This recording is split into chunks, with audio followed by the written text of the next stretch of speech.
In this lecture, we turn to realism, another powerhouse intellectual movement, philosophical school that has been enormously influential in the course of education in the modern world. Like idealism, which we looked at in the last lecture, realism is an ancient school of thought. Last time we looked at idealism's metaphysics, epistemology, and so forth. And we looked at two of the representative idealist thinkers, Kant in the modern world. But the first and most influential idealist thinker across history certainly is Plato. He is the first great systematic genius of the idealist tradition. Realism as a school of philosophy is almost as old as idealism as a school of philosophy, and it dates to the generation immediately following idealism. And the first great genius of realism as a school of philosophy is Aristotle. And for many years, Aristotle, when he was younger, was a student of Plato, studied at Plato's academy, and was in many cases, in most respects rather, a devotee of the Platonic or the idealist way of doing philosophy. As he matured and grew older, though, Aristotle diverged significantly from the Platonic way of doing philosophy, and over the course of many decades, Aristotle worked out a systematic school of philosophy that was the opposite, in many key respects, of idealism, or at least in marked tension to idealism as a philosophy. Now, idealism, as we saw, is essentially an otherworldly or a dualistically oriented philosophy. In a nutshell, realism is a much more nature-centered, this-worldly orientation in philosophy. And it's not too much of a stretch to say that the great battle in Western philosophy and Western intellectual life has been the battle between those philosophies that are more idealistically oriented and those philosophies that are more realistically oriented, or to put it in personalized terms, between the Platonists on the one hand and the Aristotelians on the other hand. 19th century thinker Samuel Taylor Coleridge went so far as to say that when everyone is born, or any individual is born, rather, either a Platonist or an Aristotelian. I think that might be a bit of an overstatement, however, there's a great deal of truth to it. There is a third major philosophical position that's been a contender, a much more skeptical and cynical approach to philosophical issues. But nonetheless, it is true to say that the two dominant schools of philosophy over the course of many centuries, and the two dominant schools of philosophy that have had the most influential on the course of education as we practice it in the Western world, have been the Platonic system and the Aristotelian system. The great battle then has been between an idealistic approach to philosophy versus a realistic approach to a philosophy, or to put things in more provocative terms, between schools of thought that are more religion-friendly and those that are more science-friendly.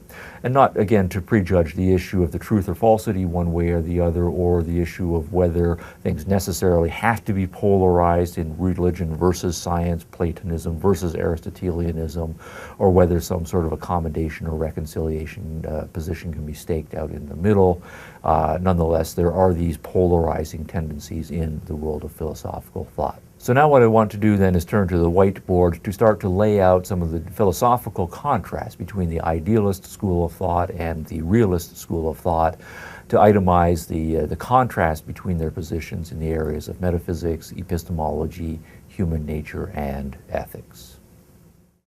All right, starting off with the metaphysical issues here, the primary focus of the idealists is on a realm that is superior to nature or beyond nature, that the lower physical nature, our material world, takes its direction from, is perhaps brought into existence from, is controlled by a higher and superior realm, an ideal realm, or in religious versions, the realm of the spirits or of the gods and goddesses, so to speak. By contrast, the focus metaphysically for the realists is upon nature.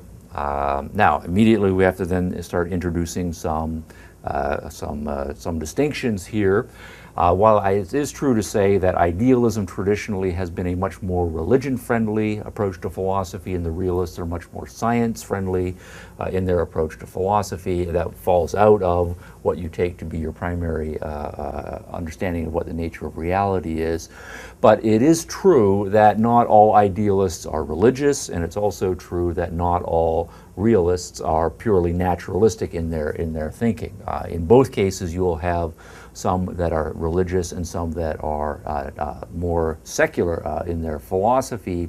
But what is typically true, though, is that the kind of religion that one gets coming out of the idealist tradition and the kind of religion that one gets coming out of the realist tradition are quite distinct.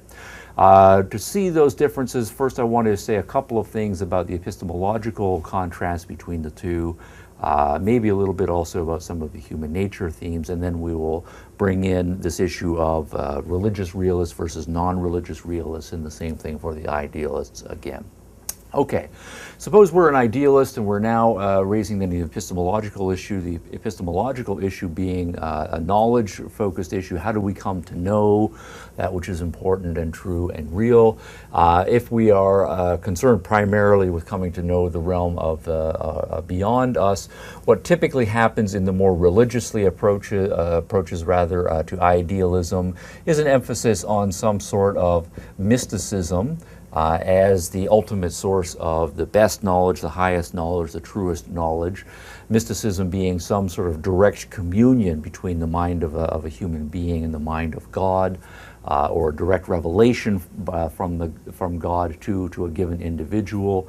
And then for those other human beings who do not have, either they don't have the mystical capacity or they have not been chosen by the gods to have mystical or revelatory experiences, those individuals epistemologically should operate on a principle of faith. And we've discussed the faith issues in some detail earlier in this course. For a contrast, though, if we are not a religious idealist, as Plato, while his philosophy is in many respects religion-friendly, or Kant, we spoke of him to some extent in the modern world, religion-friendly in some respects, but not purely a religious thinker.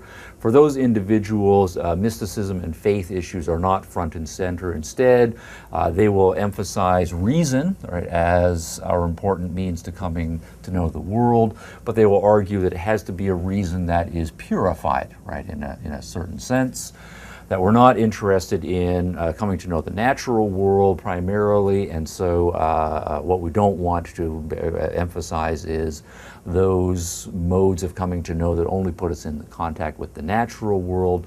And here, of course, the senses are the primary targets. The senses being part of our physical being. They only put us in contact with the physical world. And so from the idealist perspective, they are useless to giving us or even putting us on the track toward knowledge of the higher world, which is non-physical. And so what we need is a reason that has been purified. So reason has its own internal resources, its own capacities to come to know the higher world. What we find when we turn to realism is a disparagement and a rejection of both of these epistemological approaches. If our primary object of knowledge and our primary focus of concern is the natural world, then for the realists, the senses and sense perception is a very important foundational source of knowledge for us. The senses are part of our physical apparatus, but they involve physical interactions with the world. Various sorts of energy impinge upon our physical body, and our senses are tuned to various kinds of sensory array. And so the senses, from the realist perspective, do put us in contact with the natural world and provide a legitimate source of knowledge. On the basis, though, of our sensory information, we don't simply stop there as many animal species do. We go on to use our reason. We will take our sensory information and we will abstract, we will classify, we will then go on to determine various abstract cause and effect principles. We might run experiments and various analytical methods. And then in sophisticated form, all of the tools of scientific method, and all of the tools of scientific method will involve ultimately a very sophisticated interplay between sensory input and rational analysis and so forth. And the idea then for the realist rather is that epistemologically, knowledge is that which arises via the use of our senses and reason in an integrated fashion here. So we will then say we are much more empirical in our orientation as realists, and technically those advocates of pure reason or more purified reason in the philosophical tradition are often called rationalists. So the rationalists will disparage to sensory knowledge, the empiricists will make sensory knowledge front and central here. All right, now I want to say a couple of words about human nature. What we find in the idealist tradition is a strong tendency toward seeing humans dualistically, right? Mind and body, or soul and body, or the spiritual and the physical are two distinct substances. In many respects, they are in contrast to each other and in conflict with each other, each ultimately having a different identity and a destiny. By contrast, the realists tend to an integrationist position. Our minds and our bodies are integrated, and they should function together. There's no opposition between the two. We can, of course, abstractly consider physical processes in many cases in isolation from psychological processes and vice versa, but the actual functioning and working of a complete human being in the ordinary course of affairs of life is a matter of mind and body, right, working together and hopefully working together harmoniously to achieve a flourishing human life, right, so to speak. Now, also in the idealist tradition, we found an emphasis on the original badness, I will call it, of human beings. We saw this in the religious traditions. The religious traditions, particularly the Western ones, have a dominant tradition of original sin, seeing sin being the most important fact about the human condition, the dominant fact about our moral character. In varying degrees, that religious tradition will argue that we are helpless to control our sinful natures, or if we do have some capacity to control our sinful natures, it's a rather weak capacity and is more often than not going to be dominated by sin. In the more non-religious idealist traditions, we find in Plato, for example, an emphasis on the myth of Gyges, and he gets great mileage out of the myth of Gyges. And Gyges, of course, was an individual who, once he acquired the power, let his base, antisocial, destructive appetites rule, and so he went on a very destructive crime spree. And so the assumption there in the myth of Gyges, like in the myth of the original sin story, is that human beings have within them a very powerful set of forces that lead them, if they have the power, in the direction of badness. What we find in the realist tradition is typically a more optimistic assessment of the raw material of humanity. It comes in a couple of forms. One form is a position we'll call tabula rasa, right, position. From the Latin here, you see the soul or the human being as a tablet that is erased, or erasa here, or a blank slate, that is to say, just focusing on the moral issue here, that we're not born bad, but neither are we born good.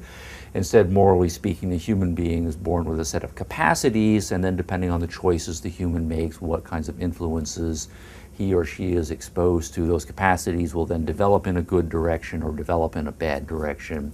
But an emphasis typically is on that, on the claim that the human being's identity, particularly their moral identity, is something that is acquired, right, rather than one is saddled with by birth, a certain set of predispositions that take you in a certain direction. A little more complicated here, though, on the realist side of the equation, because there are many realists who will argue that, in direct contrast to the idealists, that there's an original goodness in human beings, that rather than our capacities being in their very nature neutral, that instead our bias or our set, or that the natural development direction of our capacities is toward the good. So that, for example, we naturally want to use our bodies in healthy directions. We naturally want to grow, to become stronger, faster, taller, and so forth. We like to use our senses and observe the world and see pretty things and beautiful things. We like to use our minds and figure things out. We're naturally curious. And so we have in us a set of capacities that, even without any encouragement, are already going in the right kind of direction. And so our job as parents and teachers is simply to encourage that development that already is built into the human being, right, so to speak. Now, I want to turn here to the issue then of religion. I think we have enough to make some contrasts here. As I mentioned before, there are idealists who are religious and some who aren't, and the same holds for the realists. What we typically find in religious idealism is a dualism that runs through, right? That the human being is a microcosm of the macrocosm, and everything that the natural world is, the supernatural world is not, right? The supernatural world is higher, the physical world is lower. The higher world is beautiful and pure and perfect, whereas the lower world is corrupt and impure and so forth. And so what you find in religious forms of idealism is a very marked distaste for the physical world or the natural world and a corresponding exaltation of the higher supernatural world. One other thing that's an important implication, I think, in human nature, a contrast between the idealists and realists, as we saw last time, particularly in the case of talking about Plato, is there is a tendency, a marked tendency within idealism to see human beings, not only their moral character as having a more preset nativistic element to it, but also people's ability levels to be more preset. And so I'm going to put the word, right, nativism here with respect to abilities, that some people are by nature born very intelligent, other people's not born by nature very intelligent, other people born by nature with a strong spirited element that leads them to be interested in honor and glory and the finer things, and other people by nature not at all oriented in that particular direction. Some people more physically oriented, other people more intellectually oriented. And this had implications for the issue of tracking in the idealist tradition, since the educator's job then was to identify what the more or less preset ability levels of the individuals were in his or her class, and then start tracking students into appropriate curricular. For the realists, by contrast, one of the implications that comes out of the tabula rasa thesis is not a moral tabula rasa, but also a cognitive tabula rasa, or a skill level tabula rasa. It would be the claim that every human being, if she or she is born normal and healthy, has a set of capacities, including a brain capacity, and that capacity is potentially unlimited, right, in any given directions. Any given individual, depending on the choices he or she makes or the influences he or she is exposed to, could become proficient in music or in foreign languages or mathematics or woodworking or whatever it is. It's not the case that cognitively we are preset, right, and locked into a certain developmental path. And so we are tabula rasa in that particular respects as well, both morally and cognitively.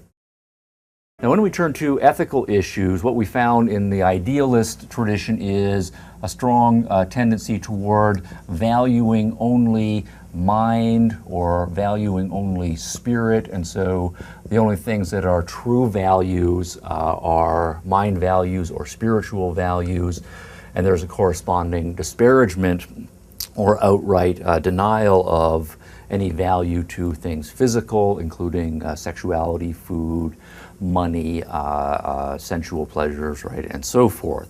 What you find then by contrast in realism is, since there's a much more integrated view of the human being here, an integration of the senses with the person's reason on the cognitive side, that what you find is that there is a great value between mind, a great value to be found in, of course, mental values, but also great value to be found in bodily values. So mind and bodily values both.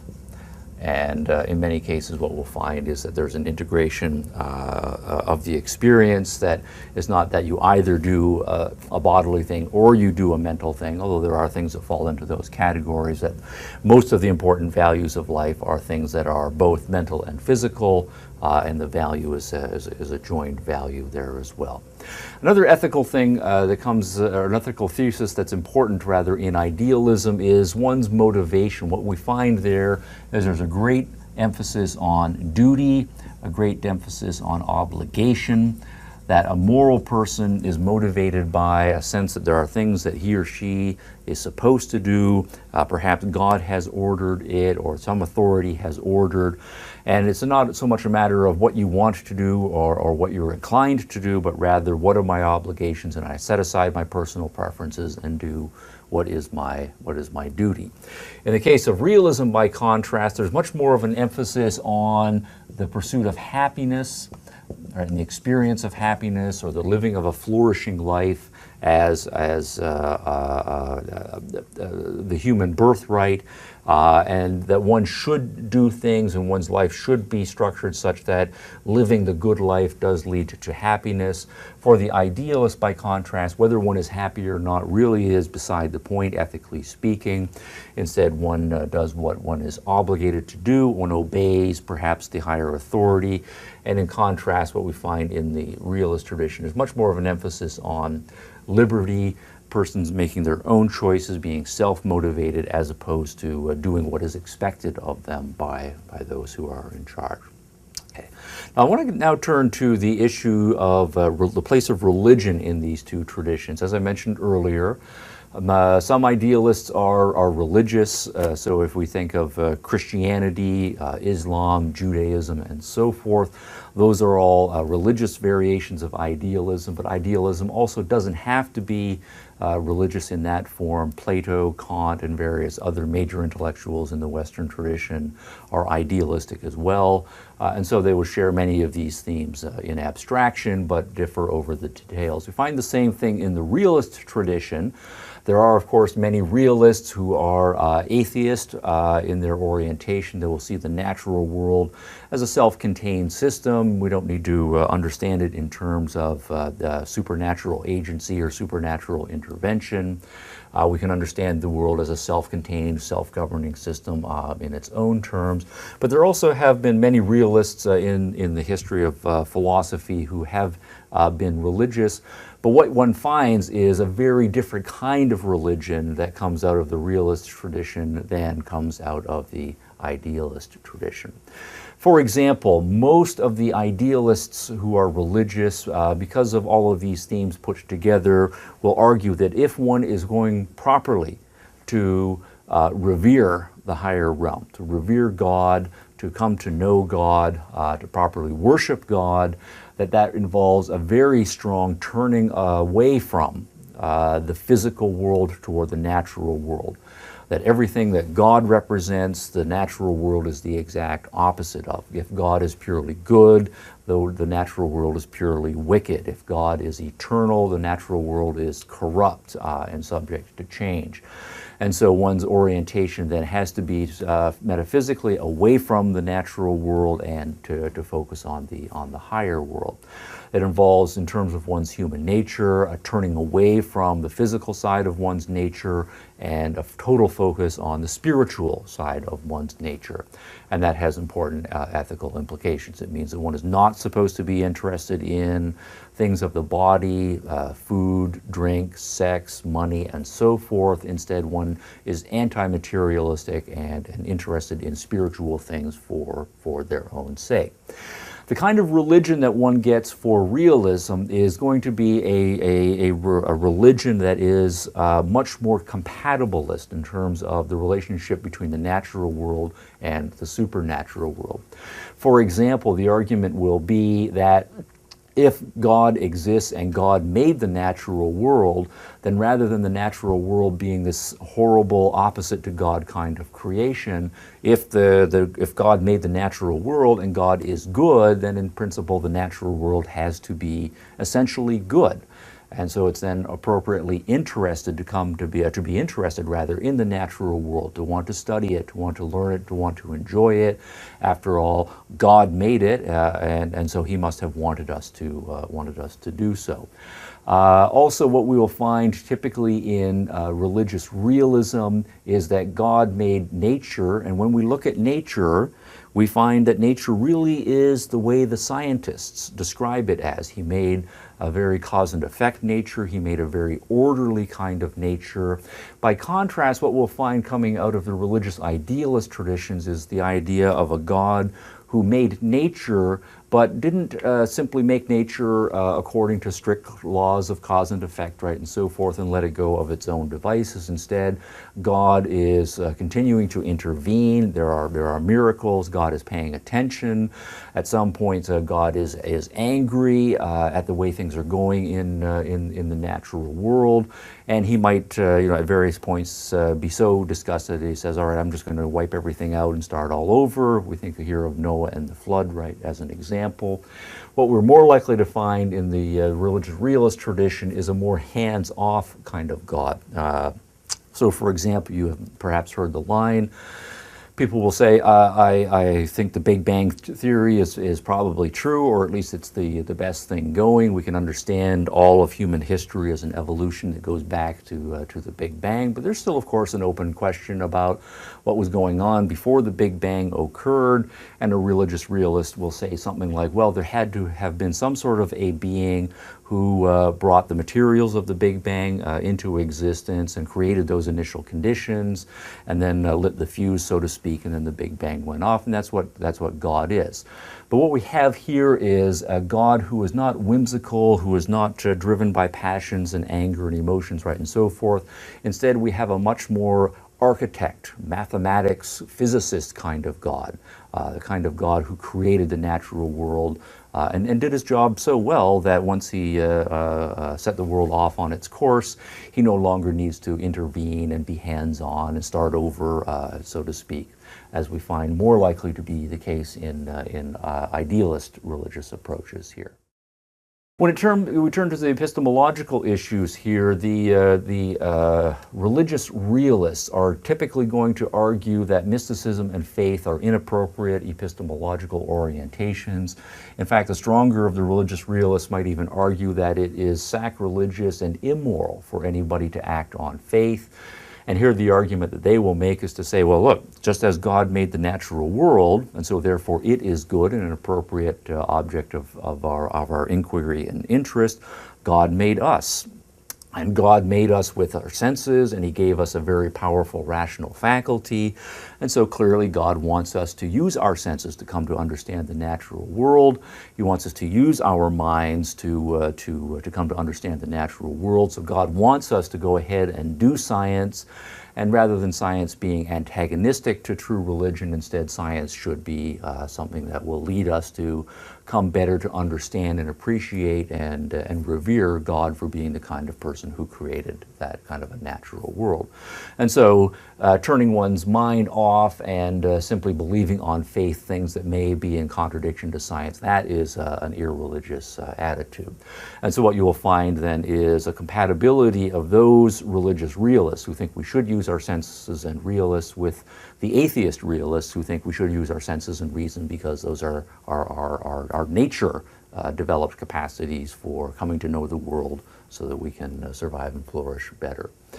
All right, when we turn to human nature issues, the argument here is going to be that if we are made by God, again sticking to the issue of religious realism here, God made us in our image and so we're essentially good, right, for example, or God made us with a mind and a body, so there's nothing inherently wrong with our bodies. God wants us to use our bodies, to enjoy our bodies, as long as it's in conjunction with our minds as well, and that's the integrationist point here as well. From the religious realist perspective, the idea that you would have a good and benevolent God who would make human beings and saddle them with these sins that are overwhelming for them, and then punish people for doing things that they didn't create in the first place and they can't really control.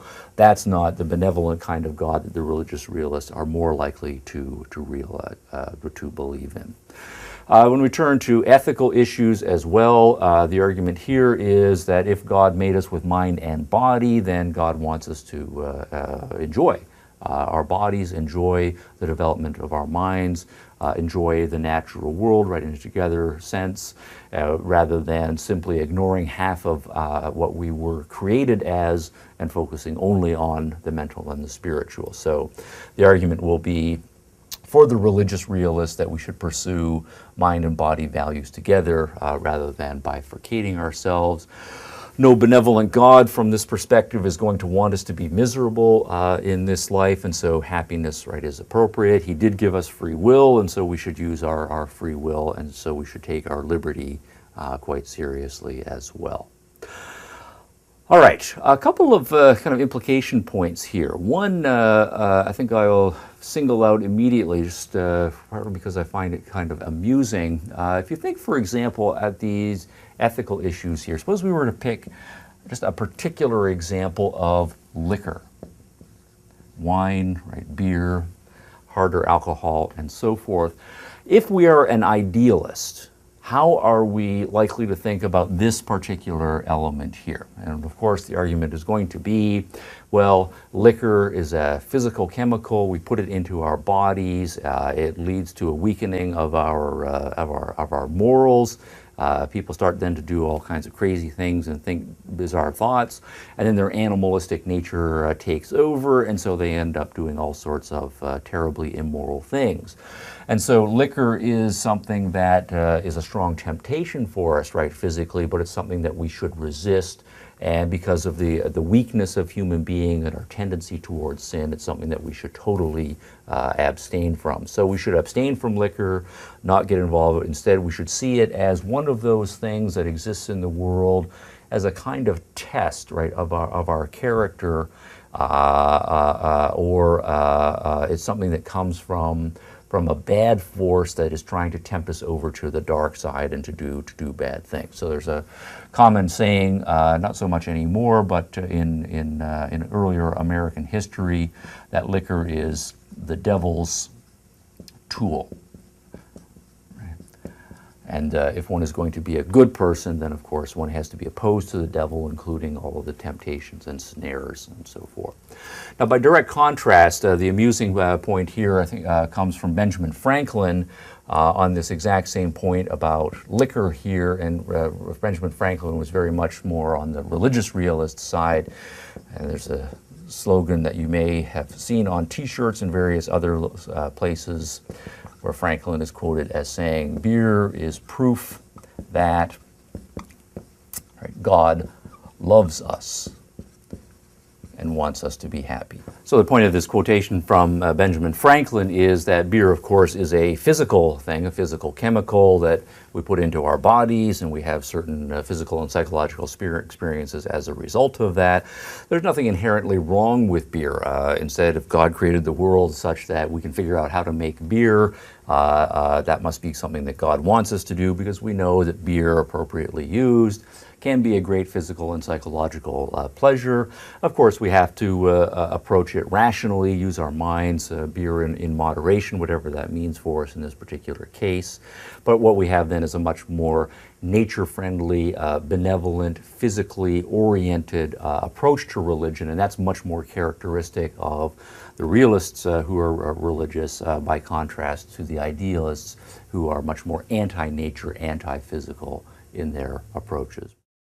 One more point I want to put on the board to make the connection directly now to education issues. One way I think of concretizing what idealism as a philosophical system and realism means as a philosophical system is to focus on one of the core values of education, that value being knowledge. So I'm just going to put the word knowledge in each case. Suppose we ask the question, as we do, right, as educators, or what makes knowledge good? Why should knowledge be of central importance, foundational importance, or at least very high importance in the education world? And the idealists and the realists have very different answers to the question of about the value of knowledge here. Now, for example, if we think of Plato's cave, right, as an allegory here, as we discussed last time in the context of idealism, here we are in the lower world, the underground cave, and it's dark, it's smelly, it's unenlightened. The whole point is to get out of the cave up to the higher world, which is beautiful, pure, the air smells sweet, and we're closer to the source of all light and knowledge and so forth, the sun. Now, Plato does, of course, have those who have achieved enlightenment go back down into the cave, but the point of going back down into the cave is to get more people out of the cave and back up to the higher world. And so if we project that cycle into the future, Plato's ultimate goal then is something on the order of getting everybody out of the cave, that is to say, getting everybody out of the lower world up to the higher world where they can bask in the light of the sun, and then we take the sun as a metaphor for the highest of all forms, or ultimate being, or in religious version, God. And then we say, well, what then? And then I think Plato would say, well, that's the end of the story. The point of acquiring this knowledge, this ultimate knowledge, is that's the end. It's an end in itself, and what we do then for all of eternity is contemplate the beauty and majesty and perfectness of the higher order. So I'm going to put down here a phrase. We can say that knowledge is an end in itself. Or another way to put it might be to say that the purpose of knowledge, or the value of knowledge, is ultimately contemplation. Right?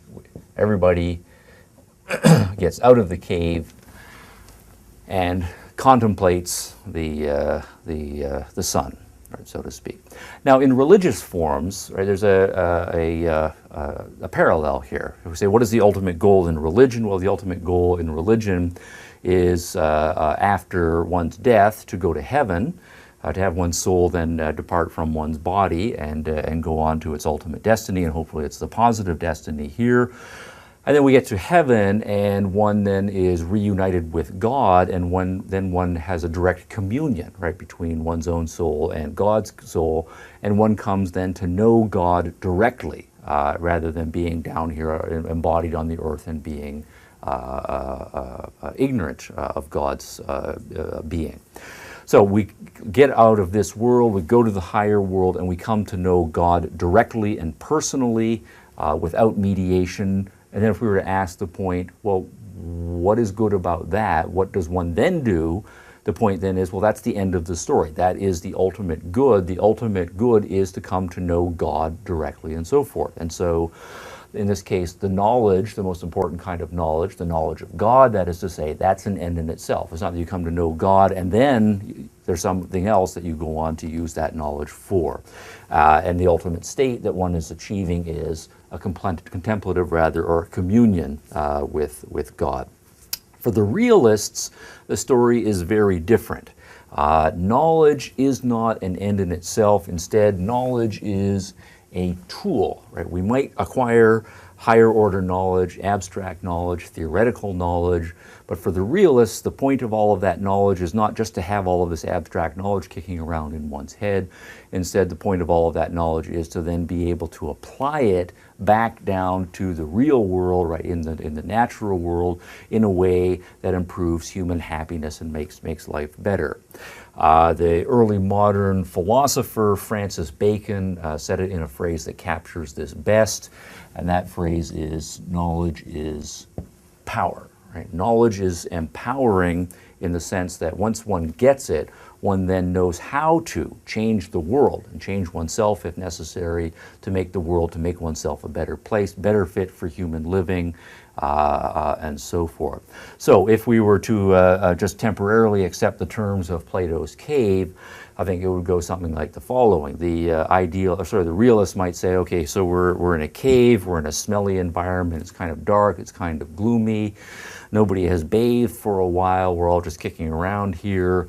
Then somehow we get ourselves out of the cave, and then we figure out, we get some more knowledge about how things can be better, how things can be brighter, how things can be more hygienic, how things can be better ventilated, right, and so forth. And so what we would then do is say, okay, what we now want to do is take this knowledge that we have acquired and go back into the cave and make the cave a better place. And so we'll figure out how to put in some ventilation shafts, how to run some electricity so that we can lighten up the place, how to build better sanitation systems, right, and so forth, or perhaps figure out how to enlarge the cave so that we have more living space. The idea is we don't want to just get the knowledge in our heads and just leave it there. Instead, we want to get that knowledge and find out how to use it to make the world a better place, to use it as a tool of power here. So knowledge then is, or the value, right, of knowledge, if we're going to keep things parallel here, is to make the real world, that is to say, the natural world, a better place. All right, what I want to do next is turn to some representative philosophers in the realist tradition. I have mentioned earlier Aristotle is a founding member here, and in many cases his words on education are interesting. What I want to do instead is focus on John Locke, who is a much more modern realist and writing for an emerging modern society. So I think his writings are of better relevance for our purposes in this case here.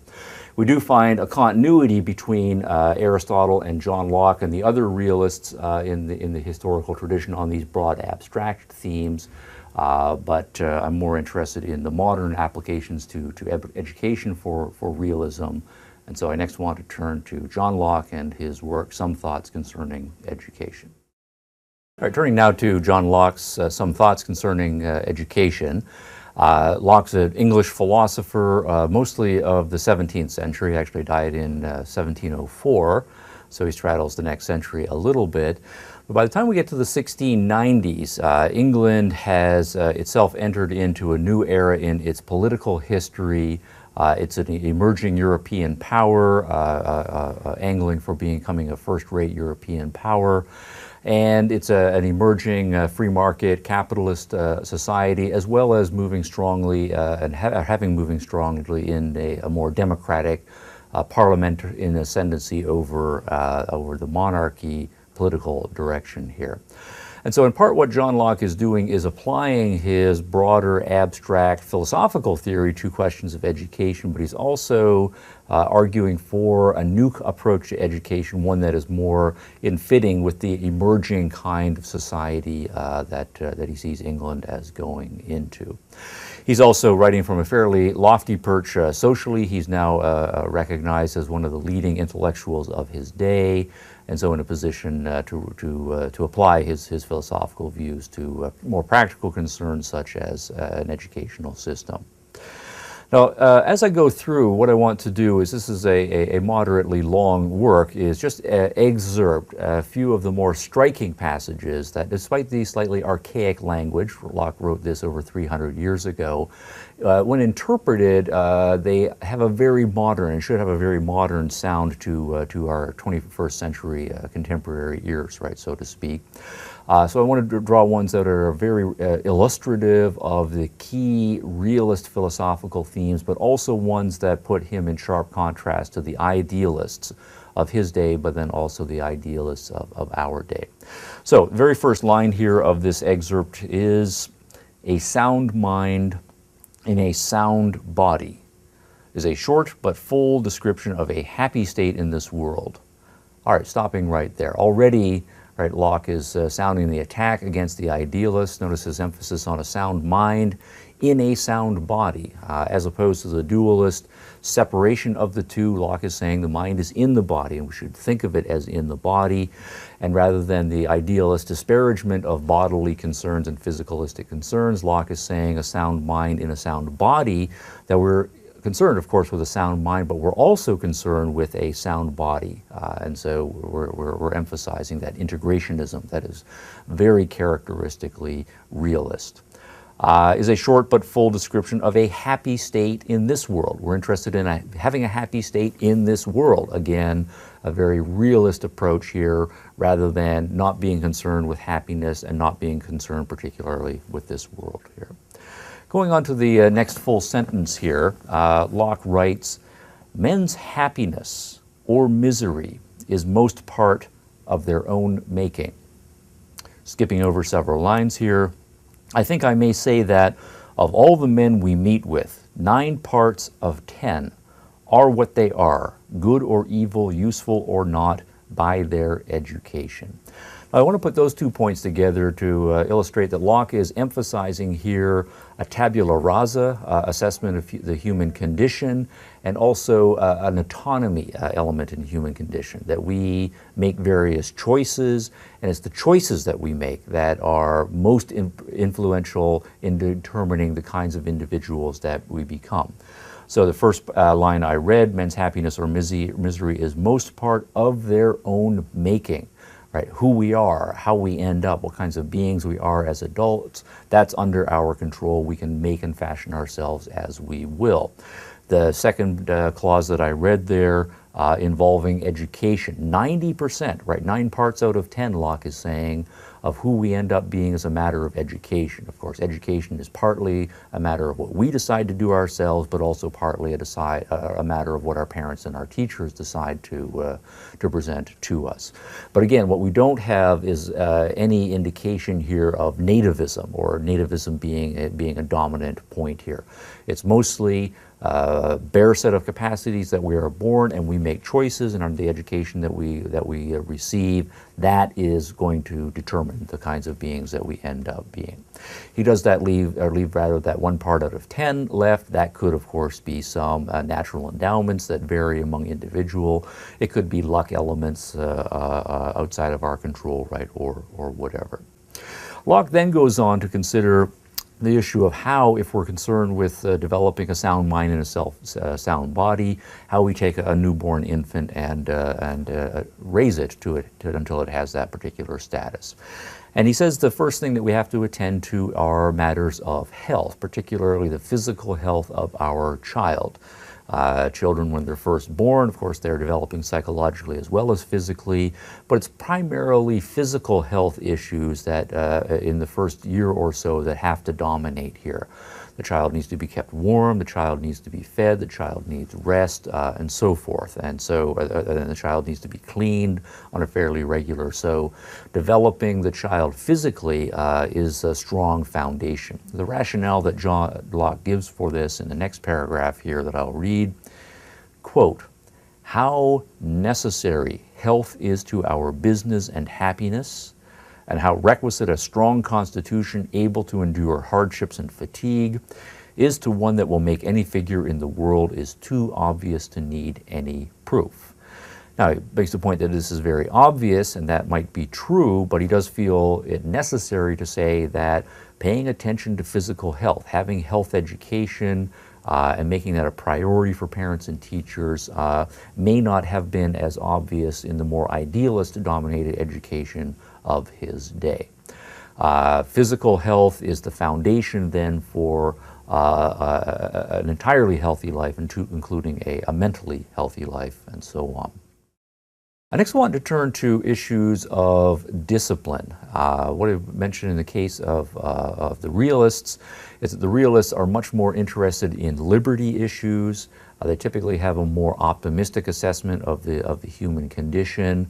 And that leads to a very different approach to issues of discipline in contrast to the idealists. The idealists, as we saw last time, typically have a more pessimistic view of the human nature, much more original sin, or original badness, and then that then means when we're educating children, our approach to discipline is going to be much different. Discipline is going to be something that's much more externally imposed, and we're more likely to see punishment as an important part of the educational apparatus. Locke does say that under certain circumstances, of course, punishment is appropriate. He does say under certain circumstances, of course, strictness is important when we're dealing with children. But he qualifies that heavily, and it's a theme that over the course of a page or so, he keeps coming back to, and he comes back to it in a very realist fashion. So I want to dwell on these issues a little bit here. First quotation, where Locke makes a transition in saying, quote, "I've spoken so much of carrying a strict hand over children that perhaps I shall be suspected of not considering enough what is due to their tender age and constitutions. But that opinion will vanish when you have heard me a little further, for I am very apt to think that great severity of punishment does but very little good, nay, great harm in education. And I believe it will be found that ceteris paribus, those children who have been most chastised seldom make the best men." Ceteris paribus, that Latin meaning holding all other things equal. Locke is saying adding punishment to the mix is on balance a negative. It's not going to achieve the desired effects. Instead, we're likely to have unintended consequences. Now, last time when we were discussing idealism, I made a point of reading some passages in Kant, and one of the things that Kant is very strong in emphasizing is punishment and regular punishment in the educational process here. Kant, at that very point, was hearkening back exactly, I am sure, to Locke having written about a century ago that punishment is not a very important issue. So Locke and Kant here are on opposite sides of this divide about the proper place of punishment in education here. Locke is saying punishment often turns children into bad beings, and that you may have a child who has a behavioral problem or a discipline problem or a bad attitude. Punishment, if done appropriately and lightly, might be able to help, but laying a heavy hand on is going to make things only worse. Well, of course, that then raises the question, if we're not going to be using punishment on a regular basis, how are children going to learn how to become good, to become obedient when appropriate, and to have good manners and be motivated in the right kind of way? And in the next paragraph, Locke takes up that very question. Quote, "Manners, as they call it, about which children are so often perplexed and have so many goodly exhortations made them by their wise maids and governesses, I think are rather to be learned by example than rules. And then children, if kept out of ill company, will take a pride to behave themselves prettily after the fashion of others." So what Locke is saying here is, it's not the case that what we need to do is take a whole bunch of rules, lay those rules down on children in an authoritarian top-down fashion, and be prepared to punish them for violating the rules. Instead, children learn by example. That is to say, we as the parents, we as the teachers, we set a good example. The children, using their senses, they observe us and they learn from us. They draw their own conclusions about what appropriate behavior is. And he also seems to be suggesting that there is something in human nature, particularly in the human nature of children, that leads them to want to emulate their parents, to want to be like their teachers. And I think he's referring to examples here where younger children will idolize their mom, will idolize their father by the time they get into schools. Their teachers are if the teachers are good role models, are demigods and worthy of great admiration. They want to be just like mommy, they want to be just like daddy, they want to be just like their teacher when they grow up. That's a natural development, that's a natural impulse in human beings. So if we want children to have good manners, to be civilized beings and so forth, then we ourselves can teach that most effectively by being those things ourselves. Children will learn it empirically and will be already motivated to follow the examples that we are setting here. Skipping over a little bit, there's another line here that I think is very charming on this very point here, where Locke says, quote, "Never trouble yourselves about those faults in them which you know age will cure." And here I think there's another great divide between the realists and the idealists. Of course, children, when they're children, are going to screw up. They're going to be monsters on particular days and out of control and so forth, and not listening right and so forth. How should we react to that? Well, Locke seems to be saying, well, you know, kids are not perfect. They are in a growth phase. They have bad days. They have good days. For the most part, they'll have good days. But you just have to see this for the most part as something that they will grow out of. By contrast, we don't need to see this as this is original sin lurking in it. We always have to be ever vigilant for the sign of the little evilness that lurks in all of us bursting out, and we have to be ready to nip it in the bud and come down hard on it with strict discipline anytime this happens. Kids are going to be kids, and just deal with it, and you know that it's not a sign that they're going to turn into horrible beings as adults. Now, Locke then goes on to talk about a couple of other things, but this issue about manners and civility and discipline and proper motivation and so forth really is important to him, and he interrupts himself just a little bit later and he comes back to it again. So I want to read this passage to you as well. Locke says, but as to this, give me leave here to inculcate again. All right, so he's interrupting himself. What is very apt to be forgotten, namely, that great care is to be taken that education never be made as a business to him, nor he look on it as a task. We naturally, as I said, even from our cradles, love liberty, and have therefore an aversion to many things for no other reason but because they are enjoined us. All right, I'll pause there for a moment here. Locke is here sounding the theme of liberty, and this is again in contrast to the idealists who typically will emphasize obedience. Plato has the teacher dragging the student up the ascent of the cave against the student's will. Right? Education is something that has to be forced on in a top-down fashion. Kant emphasizes the number one trait that we have to instill in students is, again, obedience. Locke is on the other side of the divide here. The natural human birthright is liberty. To be a human is to make one's own choices, and we naturally want to make our own choices. And so what he is suggesting here is that parents and as educators, we need to always take that into account.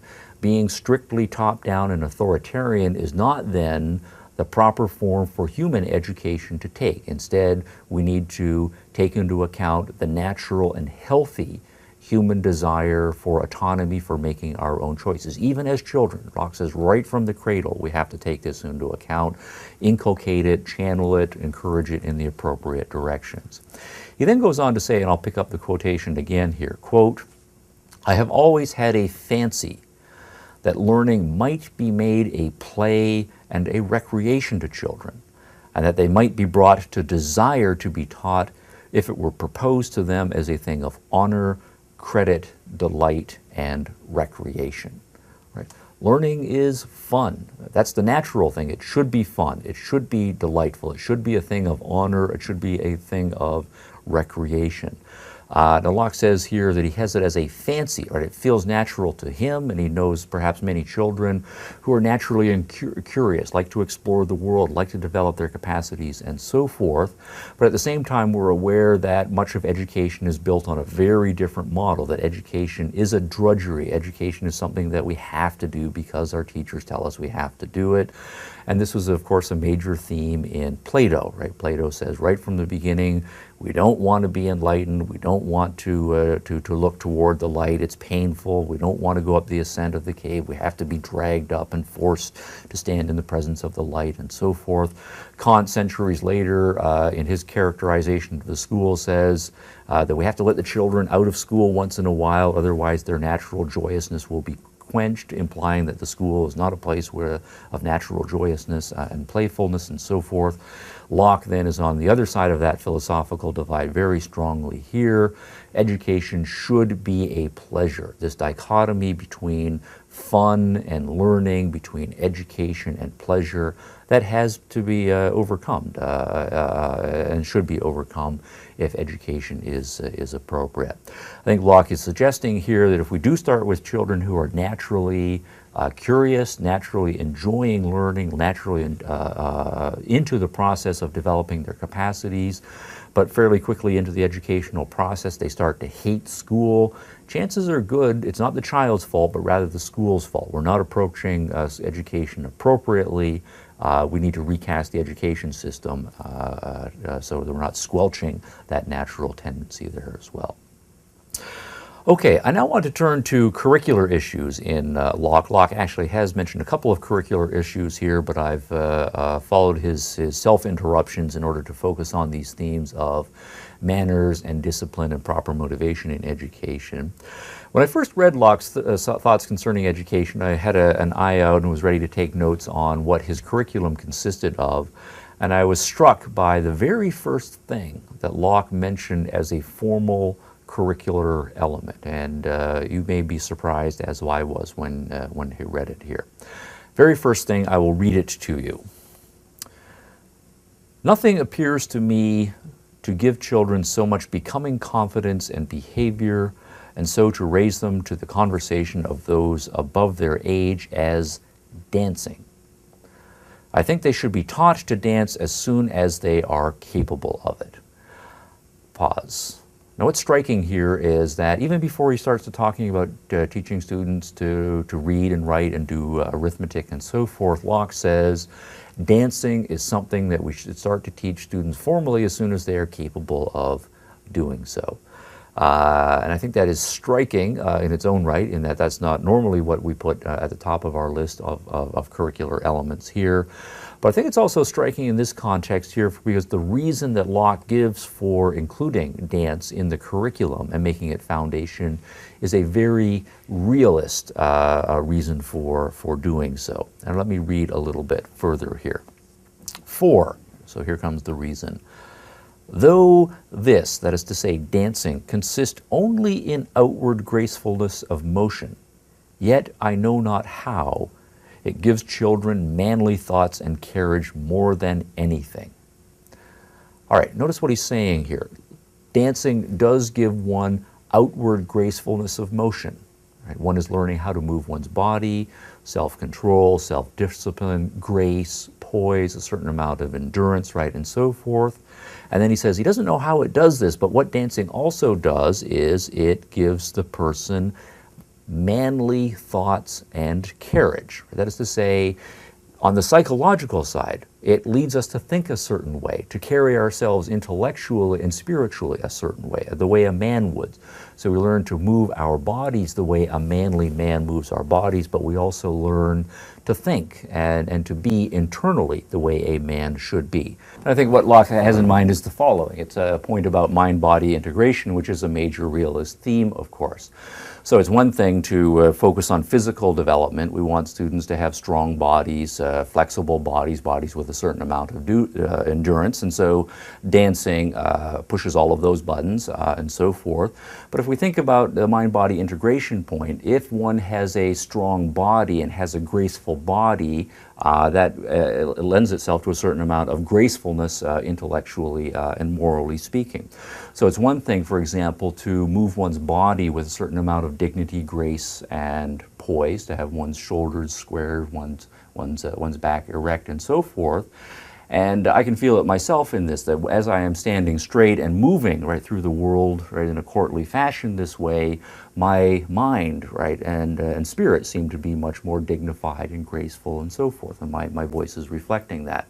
And if we think about it by contrast, somebody who kind of schlumps right through the world, physically speaking, is kind of slack and so forth, it seems like that is a mirror of their internal soul. There's something kind of slack about what's going on inside their minds, right, so to speak.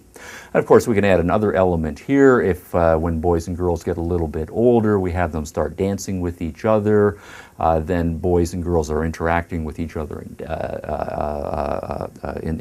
the dancing lesson. And of course, they're enjoying that, but they're also learning how to relate to each other gracefully and passively, young man to young woman, and so that leads to all sorts of appropriate behaviors, and so it can be a vehicle for character training as well.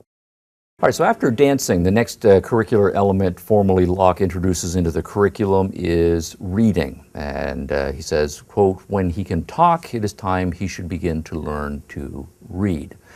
This is rather striking developmentally. One of the things that Locke is sensitive to is developmental issues in education.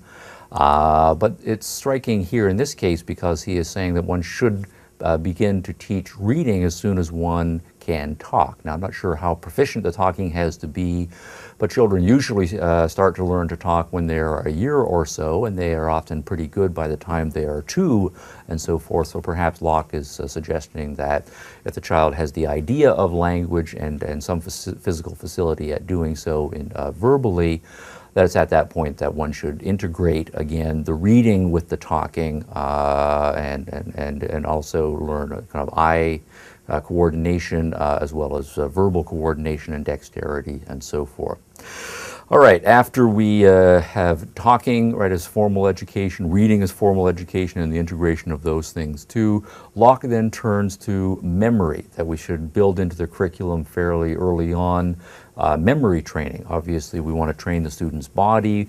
We want to train the student's physical ability to dance. We want to train the student's eyes so that he or she can read. The movement of the mouth and the tongue and the palate and so forth, and learning how to speak here. But we also have various other important cognitive faculties, including memory. And so Locke goes on to mention here that in conjunction with the learning to read, we should have the students practice learning certain things by memory or learning them by heart, and so being able to recite, for example, the Lord's Prayer, various creeds, and so forth. Locke then introduces writing. This is a little bit later in the development. He says we should have the students able to read proficiently before we have them begin writing. And so it's no doubt going to take a couple of years before the student is able to read proficiently. And so we may now be talking about a student who is 5 years old or 6 years old or say. So next striking formal curricular element is, I will read to you, quote, "As soon as he can speak English, it is time for him to learn some other language. This nobody doubts of when French is proposed." Okay. Now, Locke says nobody doubts this, and there's a good reason, obviously, for including French on the curriculum here, but this is also a bit of a dig at the idealist, because if we're an idealist, our emphasis is more likely to be on the great classic traditions. We're much more focused on looking backward to the great traditions in human thought and human intellectual pursuit. And so for an idealist, the first of the other languages that one will learn aside from one's vernacular is more likely to be Latin. Latin being the great language of scholarship, and Latin being the language in which many of the great classic texts have been written or translated.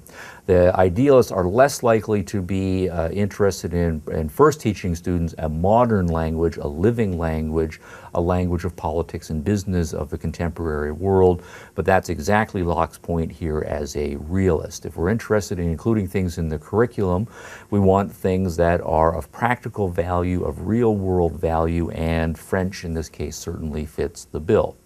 The French at this point, along with the Spanish, are two of the world's great powers. They're great powers politically. They're major political or economic trading partners with the British, right, and so forth.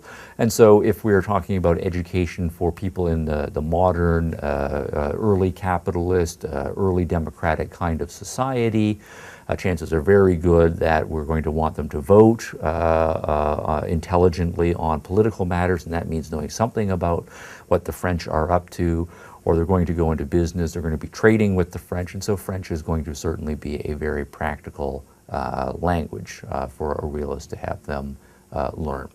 After French is mastered, Locke then goes on to say Latin certainly is very appropriate. There's lots to be learned from the classics. Many of the great works that continue to have relevance rather on into modern times for a realist are available in Latin. perhaps not yet translated into either French or English, and so Latin is an important language here. Locke goes on to include the following subjects, quote, arithmetic, geography, chronology, history, and geometry too. And the point of all of these things is that they are immensely practical. Arithmetic is practical. If one is going to keep one's books, if one is going to go into business, if one is going to go into business, particularly in an international context, knowing geography is very well. Chronology, having some sense of the world, the timeline of the world and how things relate to each other across time is very important. And timekeeping in the business world is important. And all of that helps one learn history. History is very important. There are lots of lessons. History being a laboratory of various kinds of experiments in human living, socially, politically, economically, scientifically, and so forth. It's important for people who are going to be able to function well in the natural world to know history lessons as they bear here. Geometry, also a subject of very good practical importance in many respects, and so forth. Now that said, there is one striking omission in much of Locke's writing. One of the things that's important to realists, and I'll say some things about this a little bit later, is art. Much of realist education, particularly as we get into the modern world, makes an important place for art in the curriculum. Locke, I think, is an exception to this trend here. So there's not much that he says about art at all. So it's a subject that we will take up a little bit later. Another striking omission, though, particularly from the perspective of 20th century education and 21st century education, the way realism has played out, is that since realism is very much a nature-friendly approach to philosophy, one would expect that the sciences play a prominent role in realist education. And as realism has developed in the modern world, the sciences have come to have increasing prominence in the place of modern realist education. But a striking thing in Locke's writings on education back in the 1690s here is that there is almost no mention of the sciences. There is one passing mention here of physics and Isaac Newton, and I will read that to you, and then I'll raise the question of why their sciences are not as important to Locke and don't have pride of place in his curriculum at this time here. And he writes, quote, "Though the systems of physics that I have met with afford little encouragement to look for certainty or science in any treatise which shall pretend to give us a body of natural philosophy from the first principles of bodies in general, yet the incomparable Mr. Newton has shown how far mathematics applied to some parts of nature may, upon principles of matter of fact, justly carry us in the knowledge of some, as I so call them, particular provinces of the incomprehensible universe," unquote. Okay, a somewhat cumbersome passage here, but notice what Locke is saying in the first part of that passage. He says he's looked at some physics, systems of physics, some bodies of claims about having physical knowledge here, and what he says is they're not very encouraging. So he's not very impressed with the state of scientific knowledge, particularly physical knowledge of his time. And I think the important point is to remember that this is still late in the 17th century. What we call science is still in its infancy. Chemistry is not yet advanced. It does not exist as a science. Biology, the same can be said here, but he does point out that physics may have made a fairly significant breakthrough, and that's what he turns to in the second part of what I read to you. He does mention Mr. Newton, and of course by that he means Isaac Newton. And Isaac Newton, within the last decade of Locke's having written his thoughts concerning education, has published his Principia Mathematica, and Locke, of course, has heard of it, and Newton is developing a great reputation. But the problem here at this point is that there are maybe a dozen people in the entire universe who can understand Newton's Principia. I exaggerate just a little bit.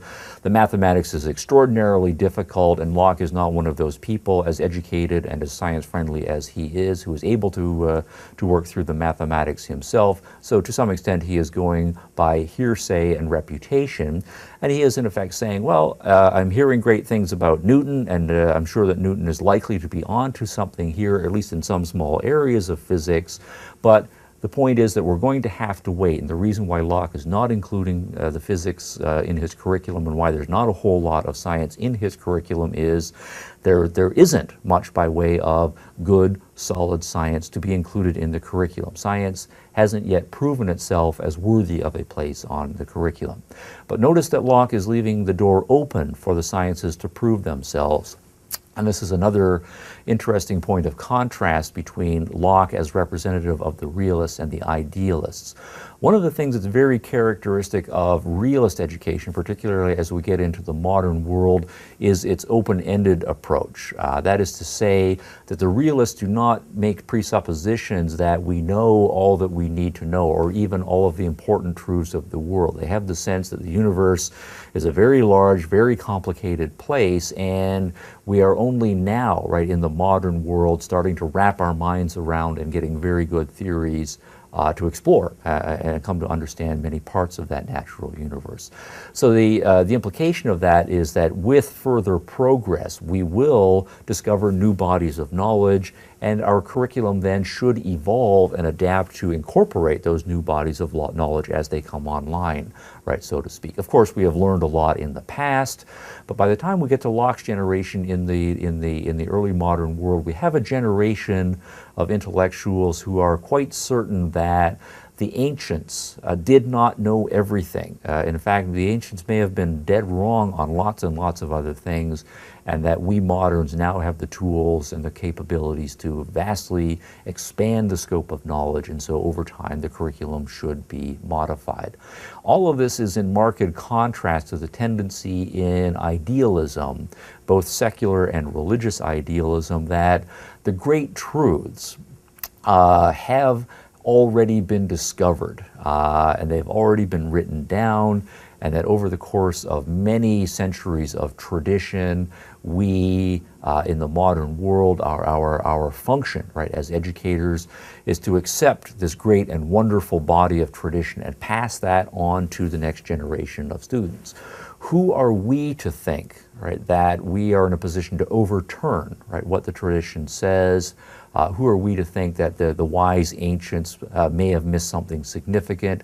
And so there is typically a bias in the idealists toward the classic works, or in the religious traditions towards Scripture. The idea being in the religious traditions that all of the important truths that we need to know have been captured in Scripture, and our job essentially is to read God's Word in Scripture, to accept it, not to question it, not to try to overturn it, not to expect that any new discoveries that we're going to come up with are going to contradict and then to lead us to have to adapt Scripture in various ways. One of the then great tendencies, or separations rather, between the idealists and the realists is a tendency for idealists to be backward-looking and for realists to be more forward-looking in their thinking. And I'll read one more passage here, Locke's concluding remarks here, which I think are also very characteristically John Locke, but also very characteristically realist, where he says in conclusion, quote, "Though this be far from being a complete treatise on this subject," that is to say education, "or such that everyone may find what will just fit his child in it, yet it may give some small light to those whose concern for their dear little ones makes them so irregularly bold that they dare venture to consult their own reason in the education of their children, rather than wholly to rely upon old custom." Now notice what Locke is saying here. He's making a dig at the idealists and say we should not be relying on old custom. We should, as individuals, trust our own minds, use our own reason, right? Our job as teachers, our job as parents, our job as educators more broadly is to think for ourselves. Certainly we might learn from the traditions, but we have to have an empirical, open approach, an experimental approach, just like these new scientists are starting to show us how to do in the educational sphere. Not be afraid to try new things and to adapt things. There's also a suggestion early on here that Locke is not in favor of one-size-fits-all education. It's not the case that we have this educational template and we try to fit the student to that template.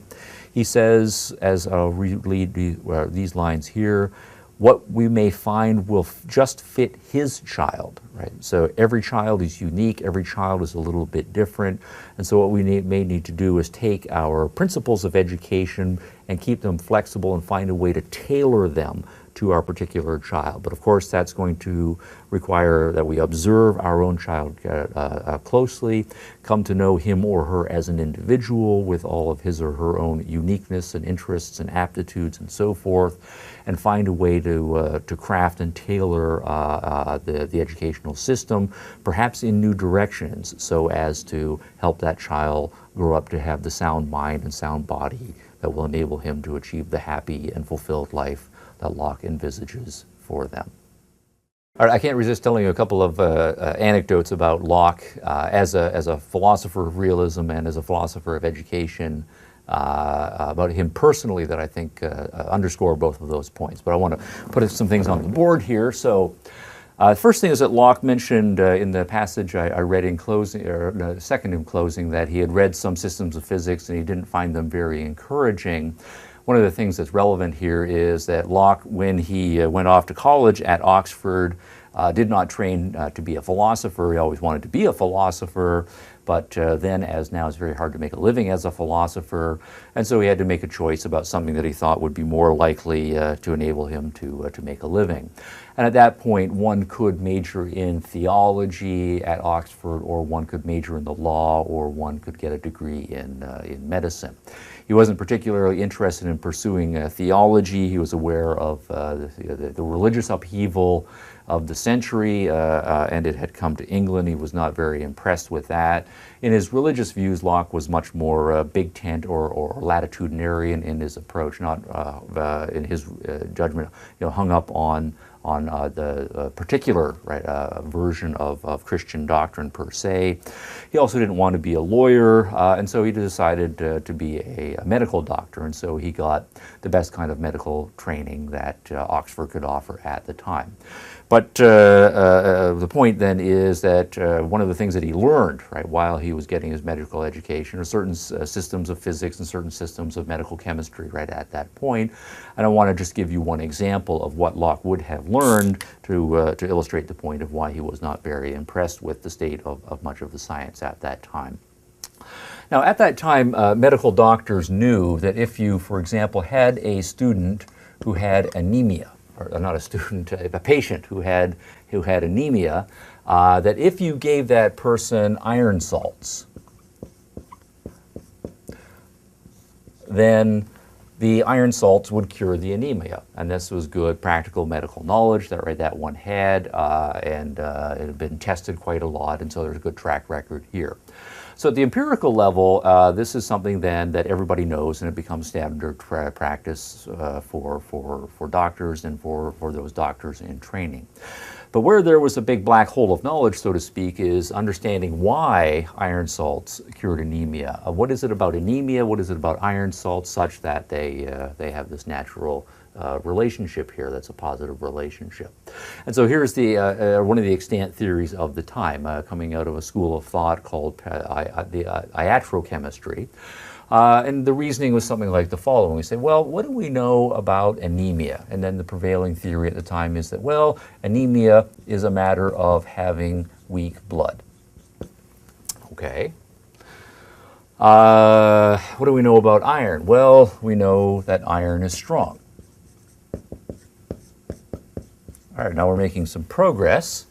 We have weakness over here, and we have strength over here. But how exactly does the strength over here communicate itself to the weakness over here? What's the causal mechanism, right, so to speak, that we're trying to figure out here as scientists? Well, what else do we know? Well, we know that blood is red. Technically not true. Blood is not red until it's oxygenated, but this is the 17th century. And we're kind of reaching a dead end here. So let's go and work on this side of the equation a little bit more here. Iron is strong, and so we could say iron then is used in war. Because it's so strong, we use it for making our weapons and our shields, right, and so forth. Okay, and we also know that, you'll like this part, Mars is the god of war. And we're almost done because Mars is also the red planet.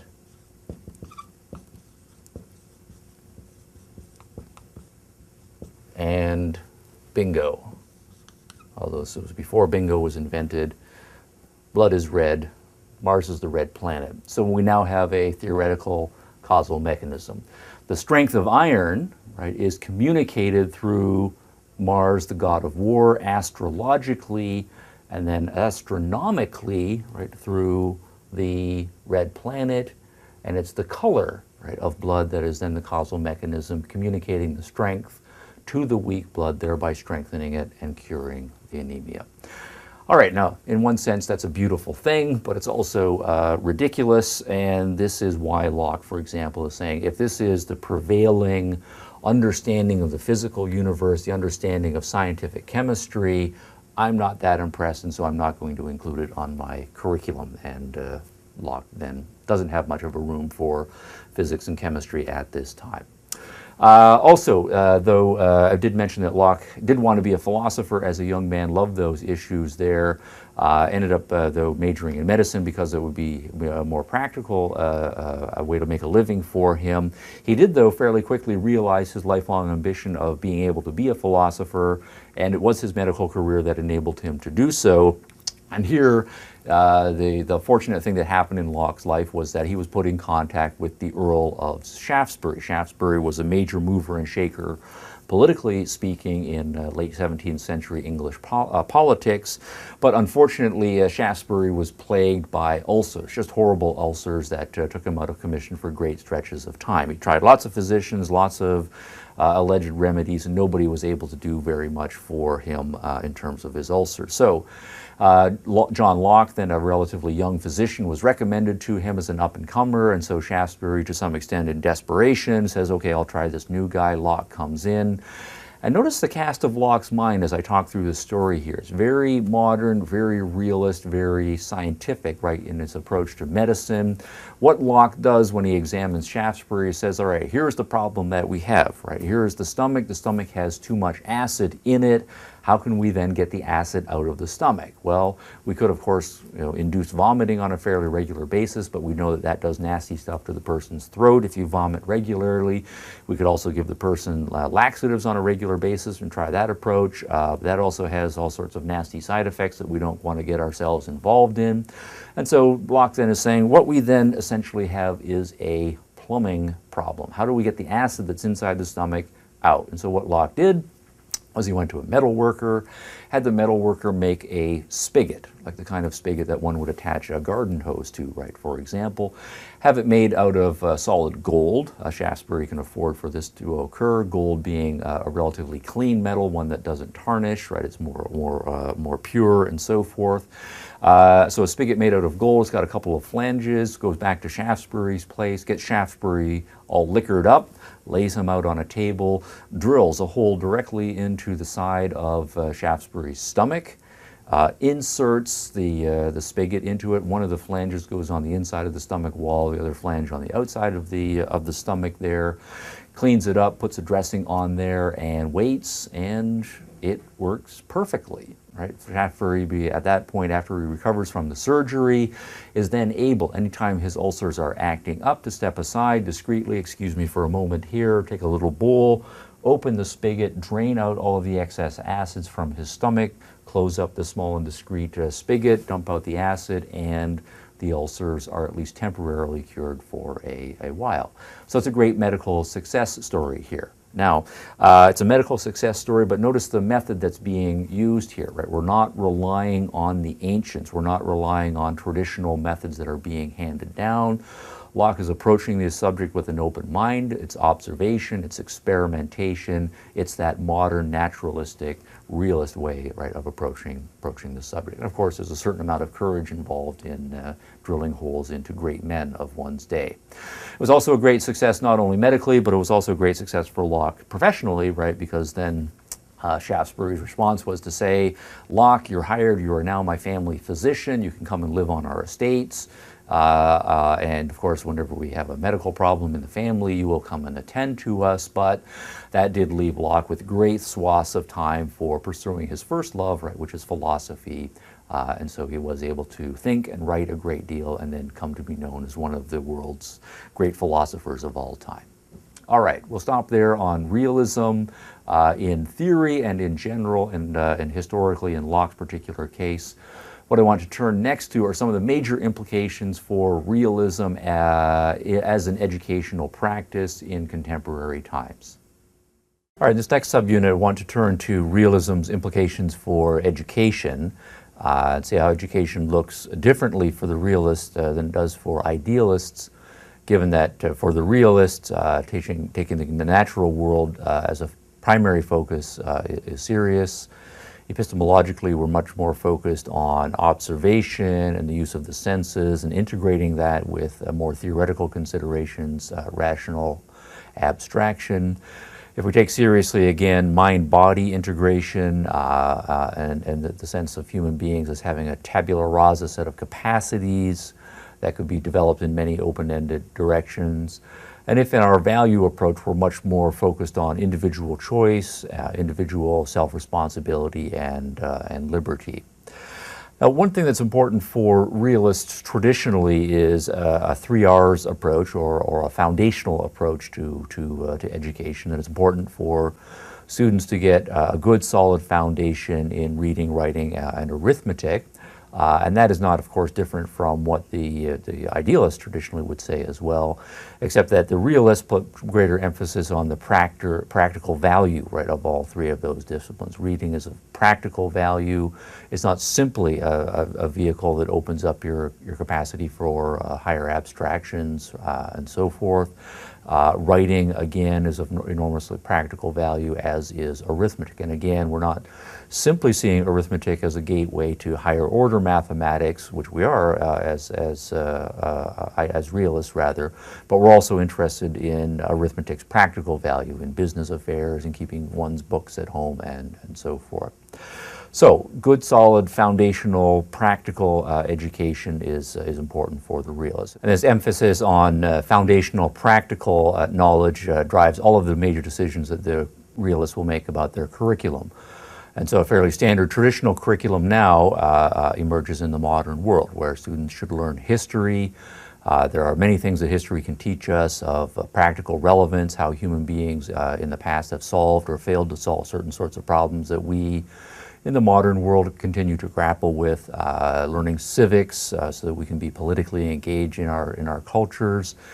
Science is of practical value here. Literature, both for character development and for the enjoyment that literature brings. The same thing is true for the arts and, again, on the theme of mind-body integration, physical education. That's a fairly standard realist curriculum. And the same approach to practicality and foundational practicality also drives a conscious realist emphasis on methodological issues that should be folded into the curriculum. We need to teach students careful observation skills so that they know how to use their senses well and appropriately in the world. We also have memory capacity, and having a healthy and strong memory is very useful to us in our lives. So developing memory exercises to improve the strength of our memory is important.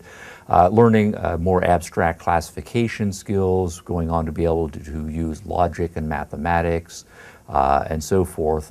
Logic, rhetoric, grammar, all of those skills methodologically oriented, as well as being venues for higher abstract disciplines and so forth. They also have, at all levels, immense practical value.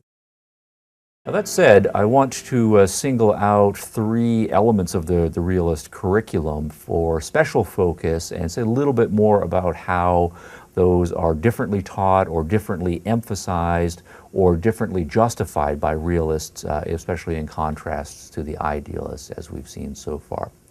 First thing I want to do is take up the area of science, math, and technology. One of the things, particularly in the modern world, that is very characteristic of realism in education is a strong emphasis on all three of those disciplines. Science is important, understanding technology is important, and mathematics as the methodology that's common to both of those is absolutely important as well. And the rationale for this is fairly straightforward and should make sense to us now. We do live in the modern world in a very technologically innovative society. We do live in a scientifically innovative society, and so certainly just as part of general education, it's important for people to be scientifically savvy and to be technologically savvy as well. Whether students in their particular career choices end up going into engineering or going into science, some will, some won't, but certainly we do want to present the sciences and the technologies as a possible career outlet for them to train the next generation of students who will then go on to be the ones who can contribute to innovative engineering and innovative science. Aside from career issues, students will no doubt be confronting the science world and the technology world as consumers. We surround ourselves in the modern world with lots of science, with lots of technology, and having some understanding and proficiency, and be able to think through those issues and the gadgets that we enjoy without being intimidated by them. That's an important practical skill set and practical knowledge base for students to have in the modern world. In the modern world, we're also Democratic and Republican in our political orientation, and what that then means is, as a matter of public policy, we are going to be asking our students, by the time they are mature adults, to be voting on a large range of issues, and many of the issues that we ask them to vote upon require some knowledge of scientific matters and technological matters. If we think about many of the biomedical issues about innovations in biotechnology or innovations in computer technologies or issues about environmental values and global warming and so forth.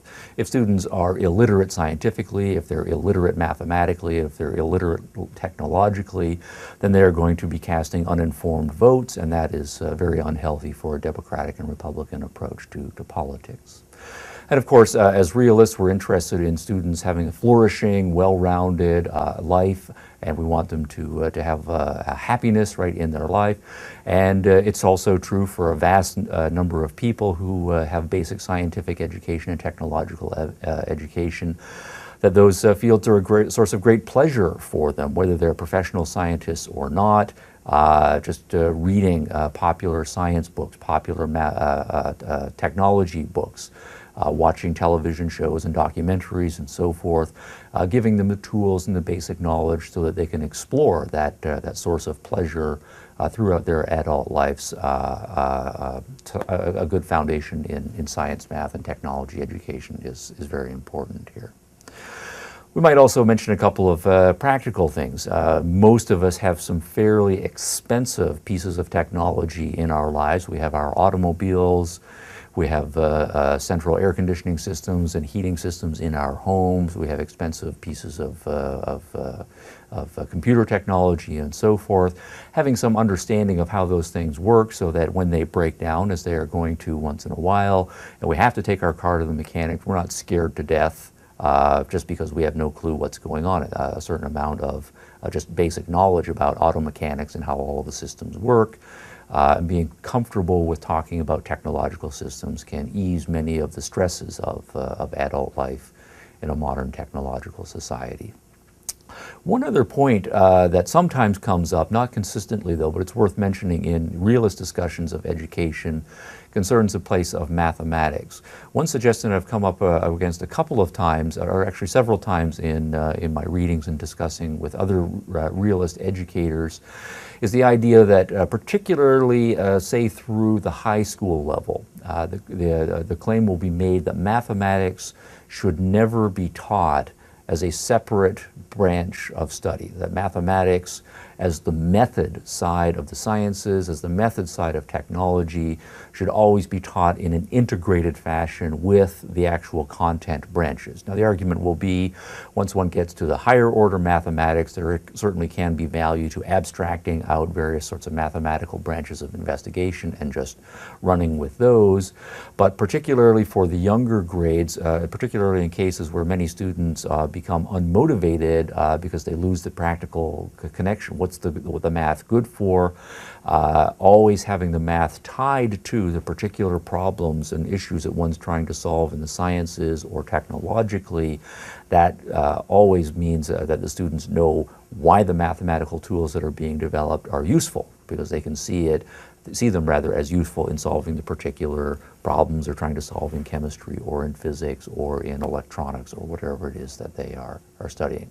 And again, this fits with the general approach for realists of integrating and seeing tight connections between things in anything that we're doing here. All right, science, math, and technology, absolutely central to the realist curriculum and should be taught in an integrated, practically oriented fashion. Next, I want to turn to physical education. For the realists, in strong contrast to the idealists historically, physical education has an honored part of the curriculum for the realists. This comes out of the emphasis on mind-body integration, so that we want a sound mind and a sound body, and we want to have a sound mind integrated, right, with a sound body.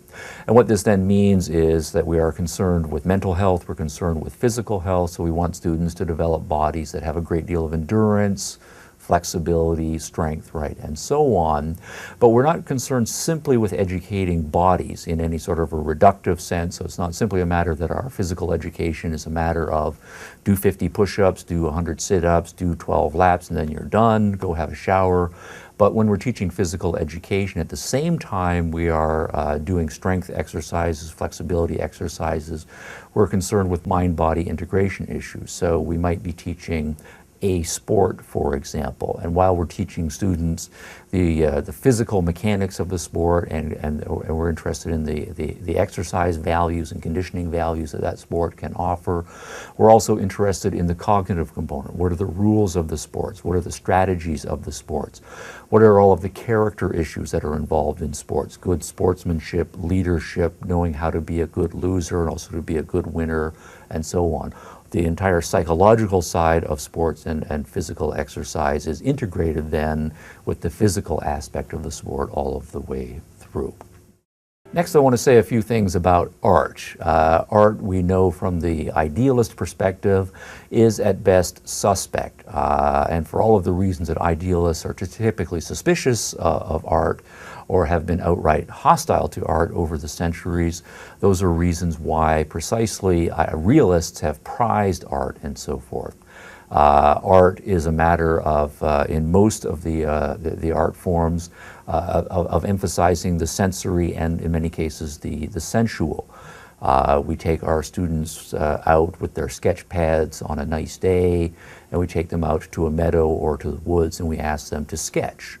And what we're interested there is in nature appreciation in part. Nature appreciation is important for the realists since nature is their primary focus. Nature appreciation is very low on the idealist spectrum of values, and so that's a marked point of contrast right there.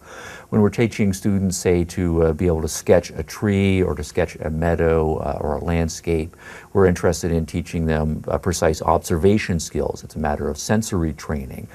There's also eye-hand coordination that is involved, so it's a mind-body integration point that can be incorporated there as well.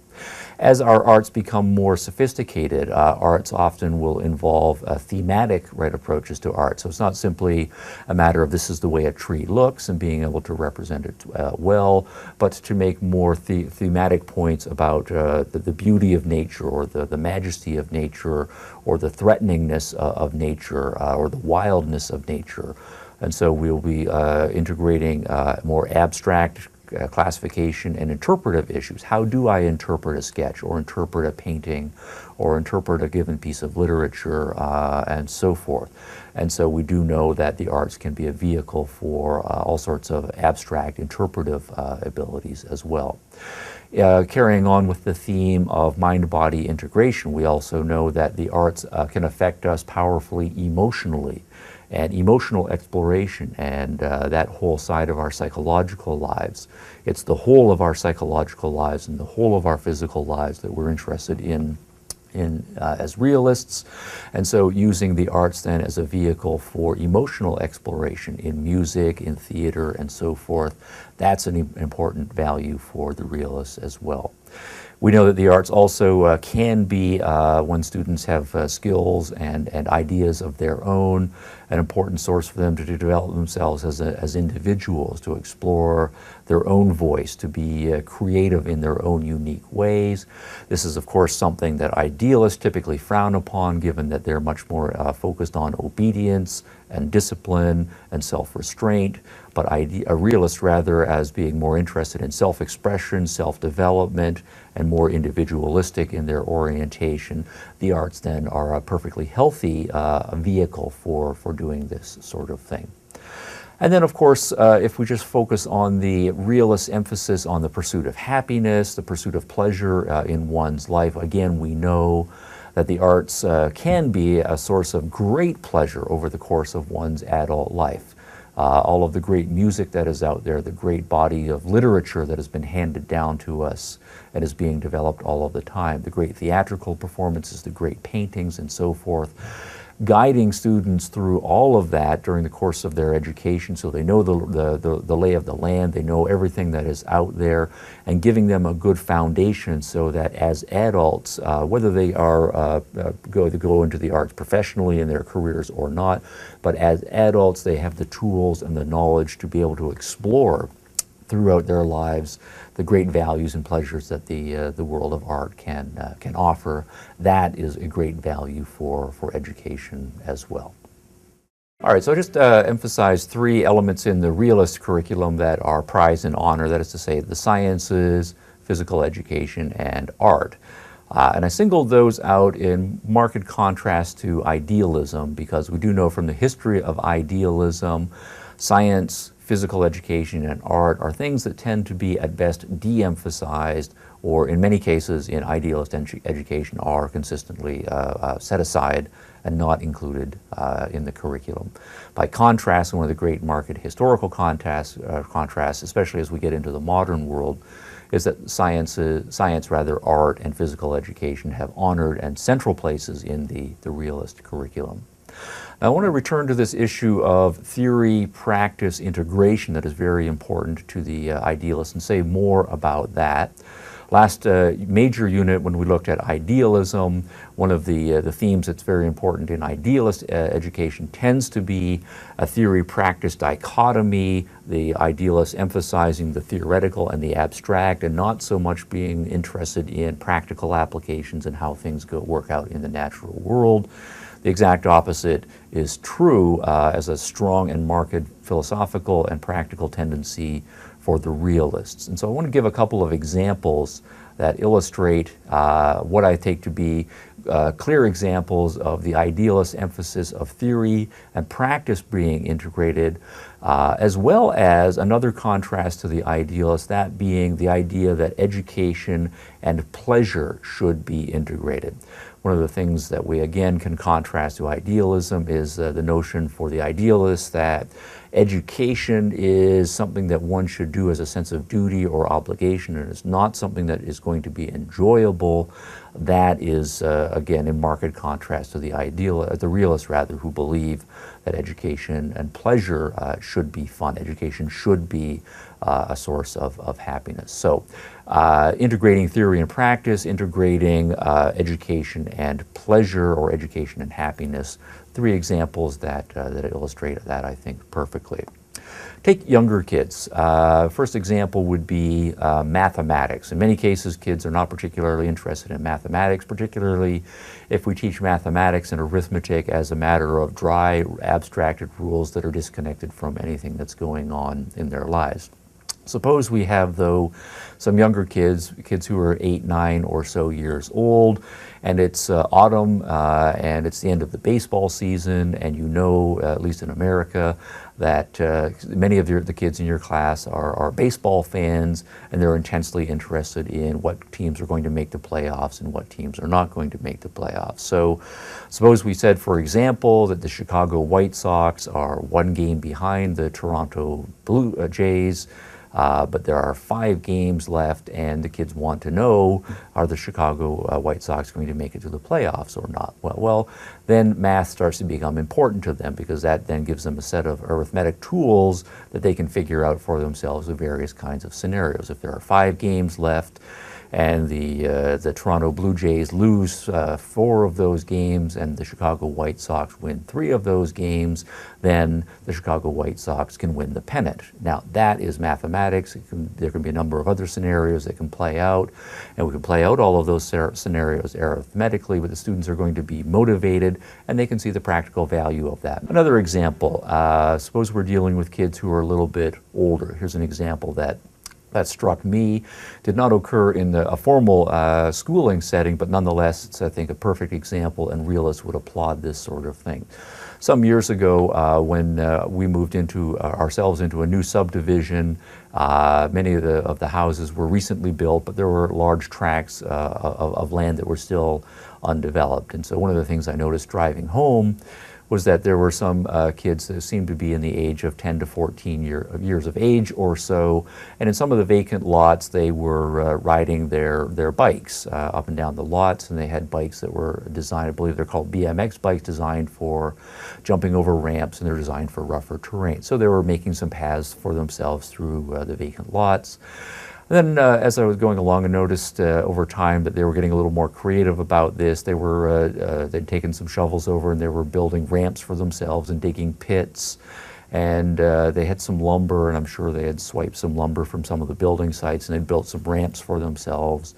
And all these things seemed to be pretty crudely built, from what I could tell. But then the next significant development that happened that made me actually stop and investigate a little bit further was one time I'm driving home, and I noticed the dads seemed to be involved, and the pits had been dug out a little bit more. The ramps, the wooden ramps had been built. Now the construction of those was much more sophisticated, and things were organized. There were now 8 or 10 kids there, and 4 or 5 dads who were involved in the scenes, and all of the kids were lined up with their bikes at one end of this fairly long way, and there was a ramp that had been built. And what the kids were doing was the kid would take off on his bike, ride as fast as he could down the path, hit the ramp, and fly through the air as far as he could, and he would land. And then one of the dads was there measuring how far the kid was able to jump. And another dad was standing there with a clipboard keeping records, and they had a table. Here's this kid, and on this first try, this is how far he jumped, right, and so forth. Even one of the dads I noticed had a gun. I believe they use these in baseball games, a speed gun where you can measure how fast a pitch is being thrown. And what this dad was doing was, as the kid on his BMX bike was hitting the ramp, he would make a notation of how fast the kid was going at that particular instance, and that was also being noted on the clipboard. Now the point is, the kids were having a blast. They were really motivated. The dads, of course, were having a blast as well. But this is in part a lesson in mathematics. It's a lesson in physics. They were measuring the angle of the ramps, and they were able to jack the ramps up and lower the ramps down to see if that made a difference. They were measuring how fast the child was going, what the kid's velocity was at the point. There was measurements going on, and the kids were motivated to beat their records and so forth. So the point here is that we have physics, we have mathematics, we have engineering. I'm sure the kids were trying to tweak the mechanics of their bicycles as much as possible to get the maximum speed out of them. And everybody was having a great deal of fun. So we have theoretical stuff, practical stuff integrated with pleasure. And I think from a realist perspective, that's a beautiful thing educationally. Now, I've mentioned this is going on outside of the formal school system, but clearly this is the sort of thing that could be integrated into a formal school system. All right, let's imagine an example where we're dealing with kids who are older. Really, I think a clear example for kids when they're in their middle teen years.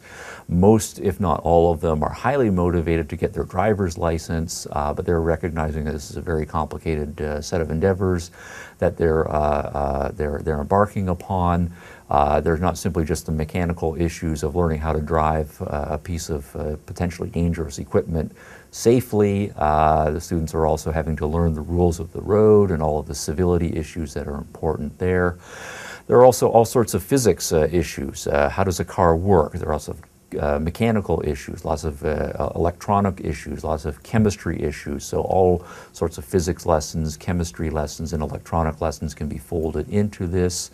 And there are lots of economics issues that can be, and budgeting types of issues that can be folded into all of these things. How much does it cost actually to operate a car over the course of an average year? If you drive this many miles and you have a vehicle that gets this kind of gas mileage, do the calculation, this is how many gallons of gasoline one is going to need, and here is how much one can expect gasoline to cost. Here's what your automobile insurance is likely to cost. Here's what basic maintenance is going to cost, and so we can learn all of the spreadsheeting and budgeting techniques and so forth. So again, what we have is students who are interested and motivated to learn something, but it's something that we can fold in and integrate lots of physics lessons, lots of science lessons, lots of engineering lessons, lots of economics lessons, and so forth, all into a package that the students should be able to find enjoyable.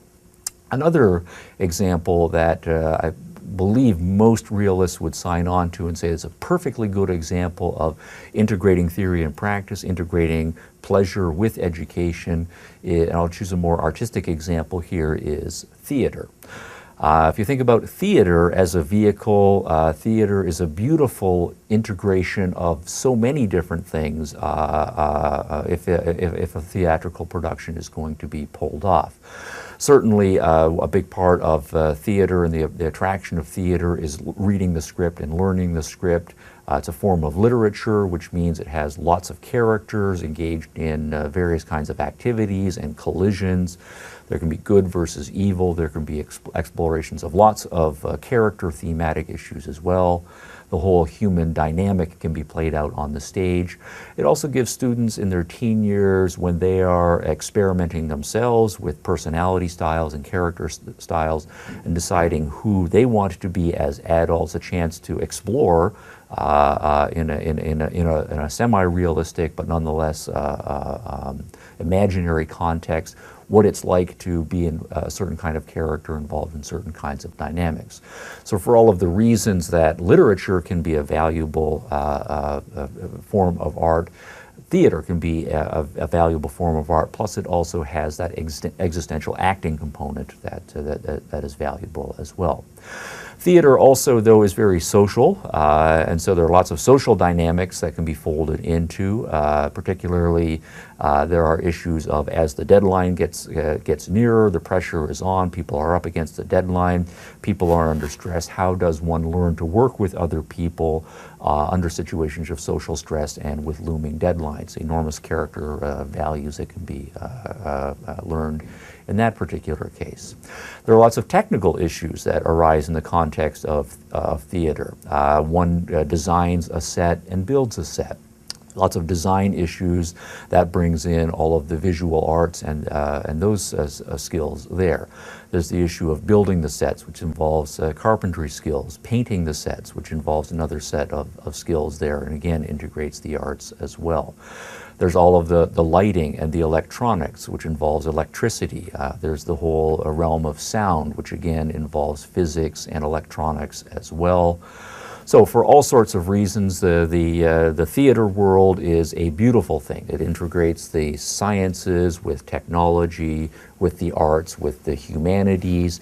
It's not simply theoretical, it's also practical, and it involves individual and social interaction. So it's a beautiful integration of all of the elements of a curriculum in a way that is, again, pleasurable for students to partake in.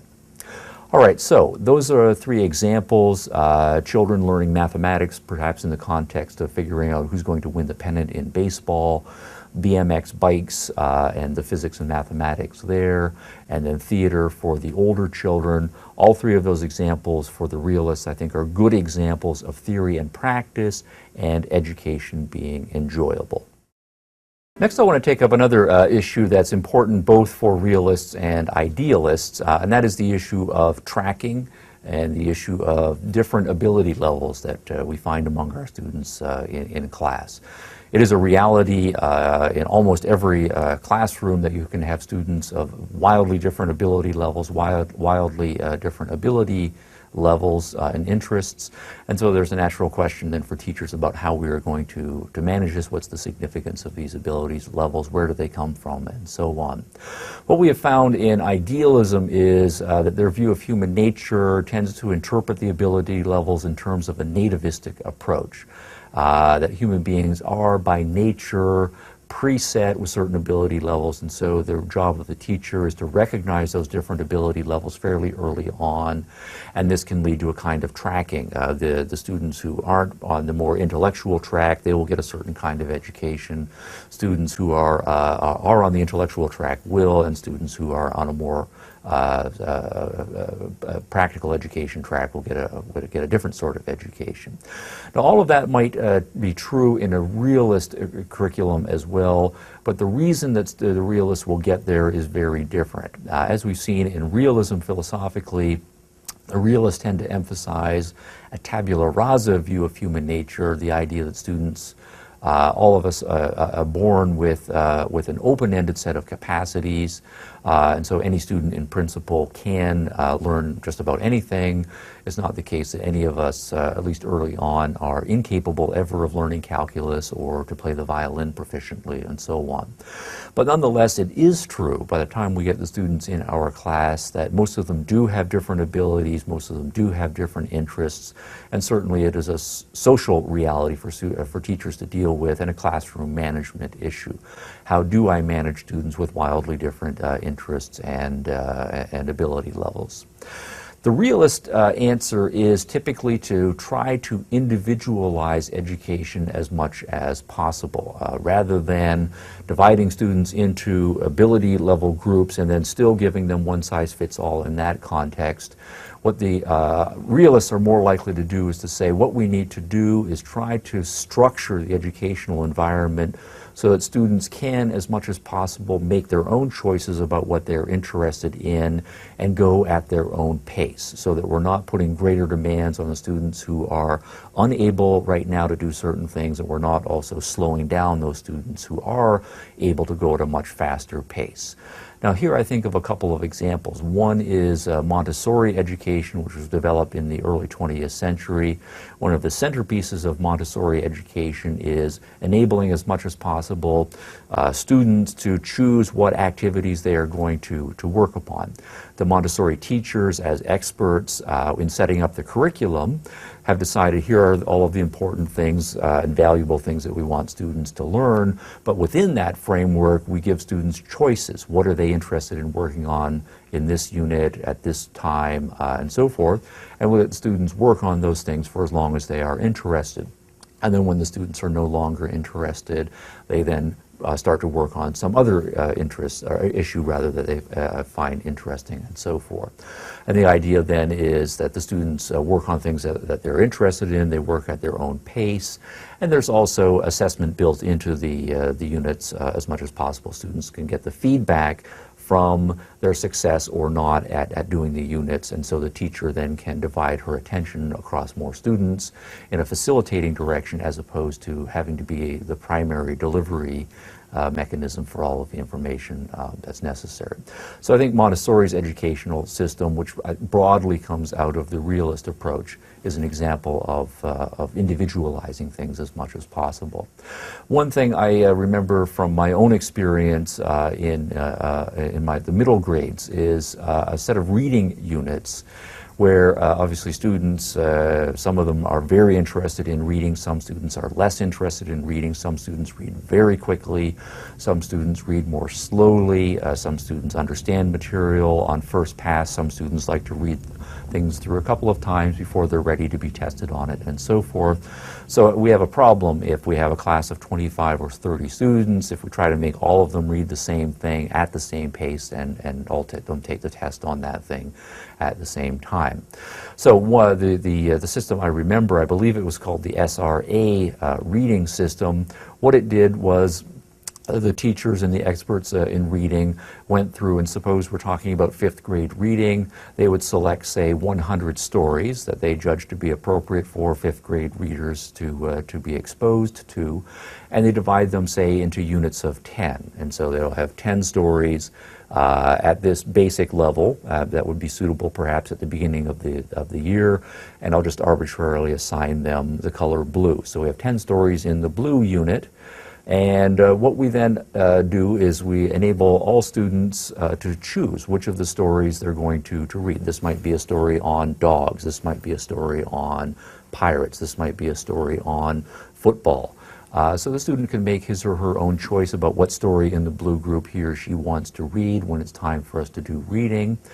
And then the students individually can do their own reading. And then when a student feels that he or she is ready, approaches the teacher and says, I'm ready for the test on this story that I just read on pirates. And the teacher will then give that student the test. The student takes the test, the teacher reads it over. And if the student passes the test, then he or she gets a check, has completed one story in the blue group. And then the student then chooses another story, whatever he or she wants, reads it, and so forth. But the idea here is that, again, students are choosing according to their own interest. They get to spend as much time on the stories as they feel is necessary before they take the test. But they're also motivated, right? I'm at the blue level right now, and so I want to read 10 stories in the blue level because as soon as I get 10 checks in the blue zone, then I get to move up to the green level, and there's a whole bunch of more stories that I can choose from at that level, and we proceed then at the same pace.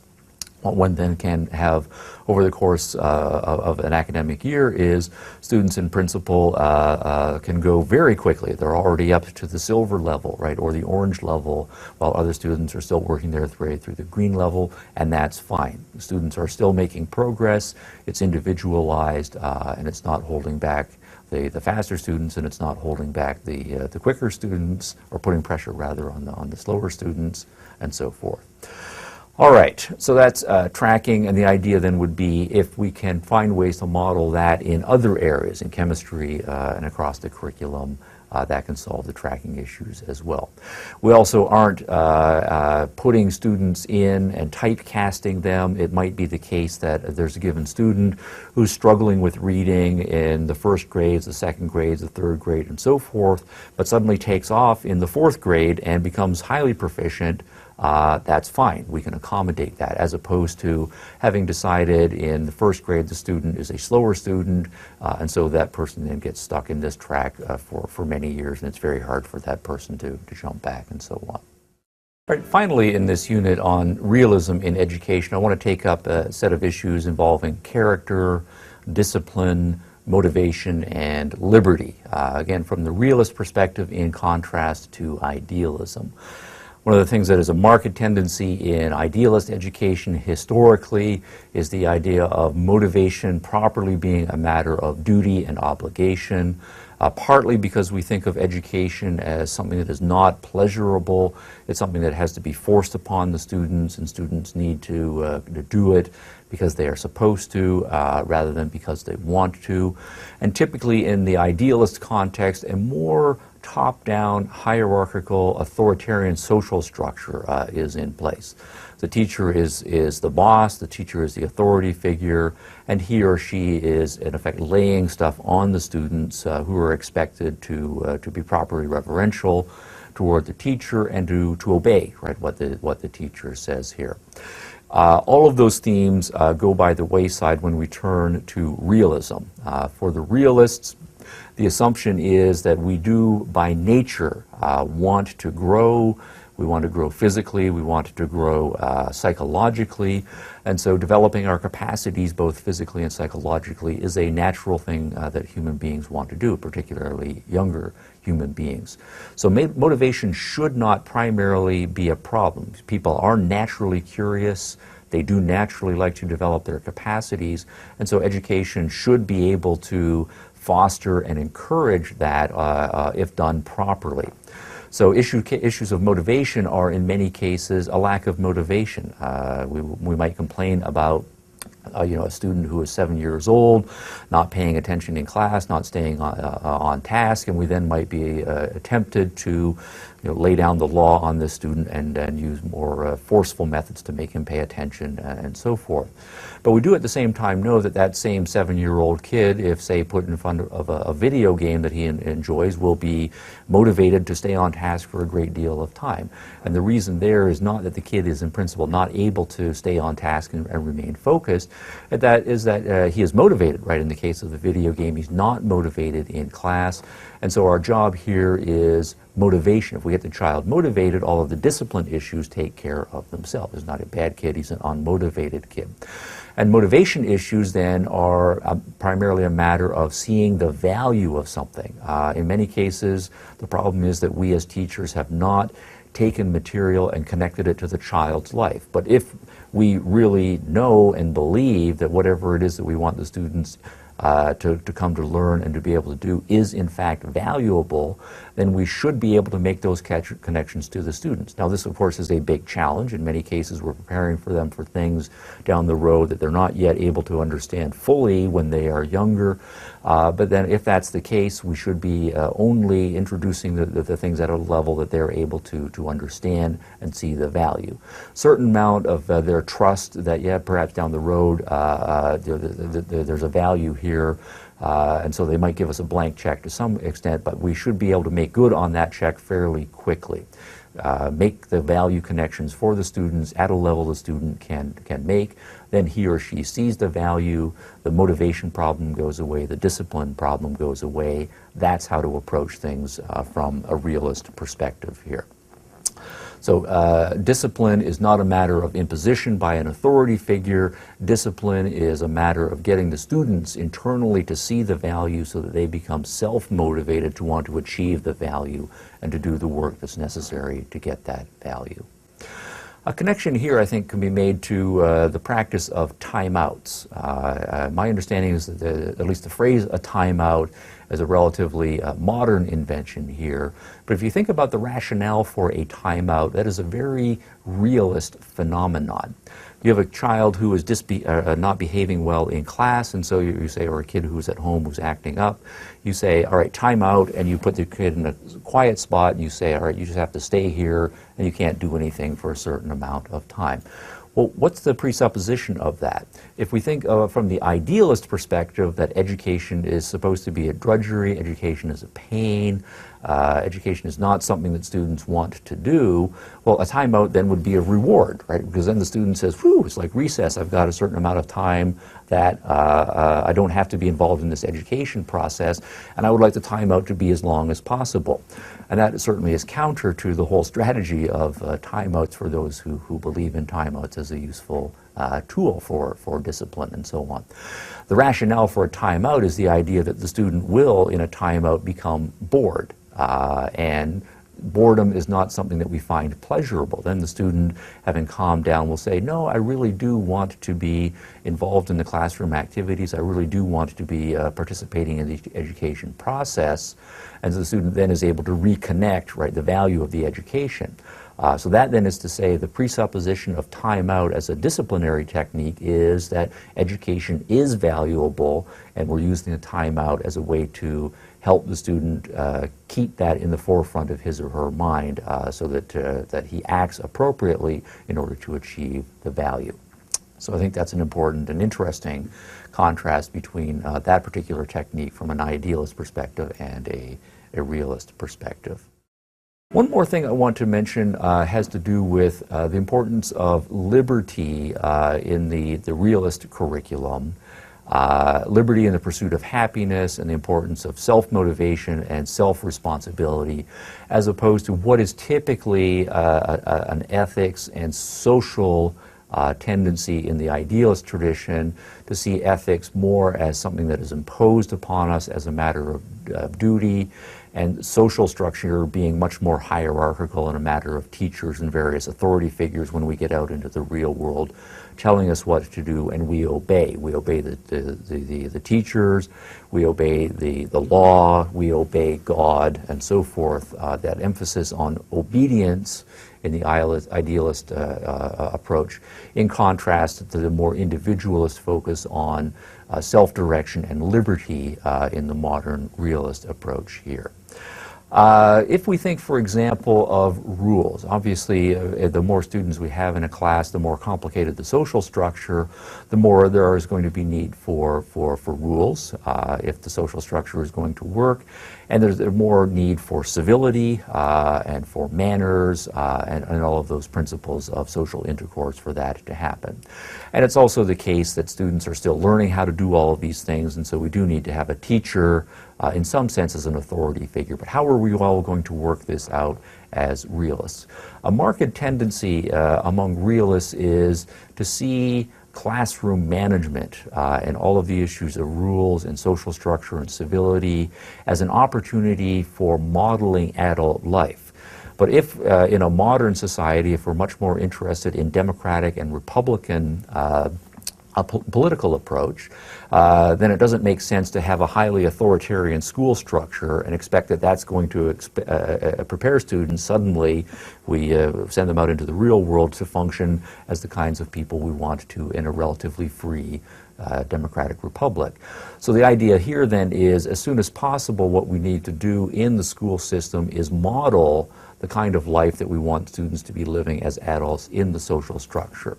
So if we want students to be more self-responsible, to internalize appropriate rules for their own personal behavior and also for social intercourse, then we should build explicitly those sorts of methods into, or those lessons rather, into the school system. So for example, a relatively modern device is to say at the beginning of the school year, for the teachers to have the students engage in this discussion. Okay, we're going to be starting the school year here, and there's lots of rules. It's not, I'm just a teacher, here are 10 rules, memorize them, and here are the punishments if you don't follow these rules.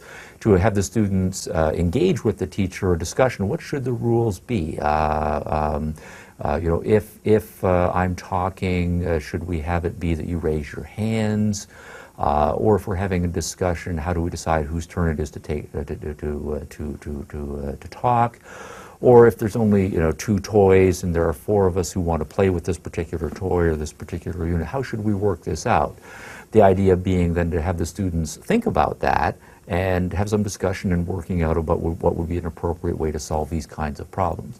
That way, the students can see the value of the rules. They then are signing on to the rules themselves. And of course, there are going to be their problems. They're going to forget the rules. They're going to want to make exceptions for the rules. Or sometimes the rules that come up with aren't going to fit all of the situations that arise. And so then we can revisit those issues on a fairly regular basis.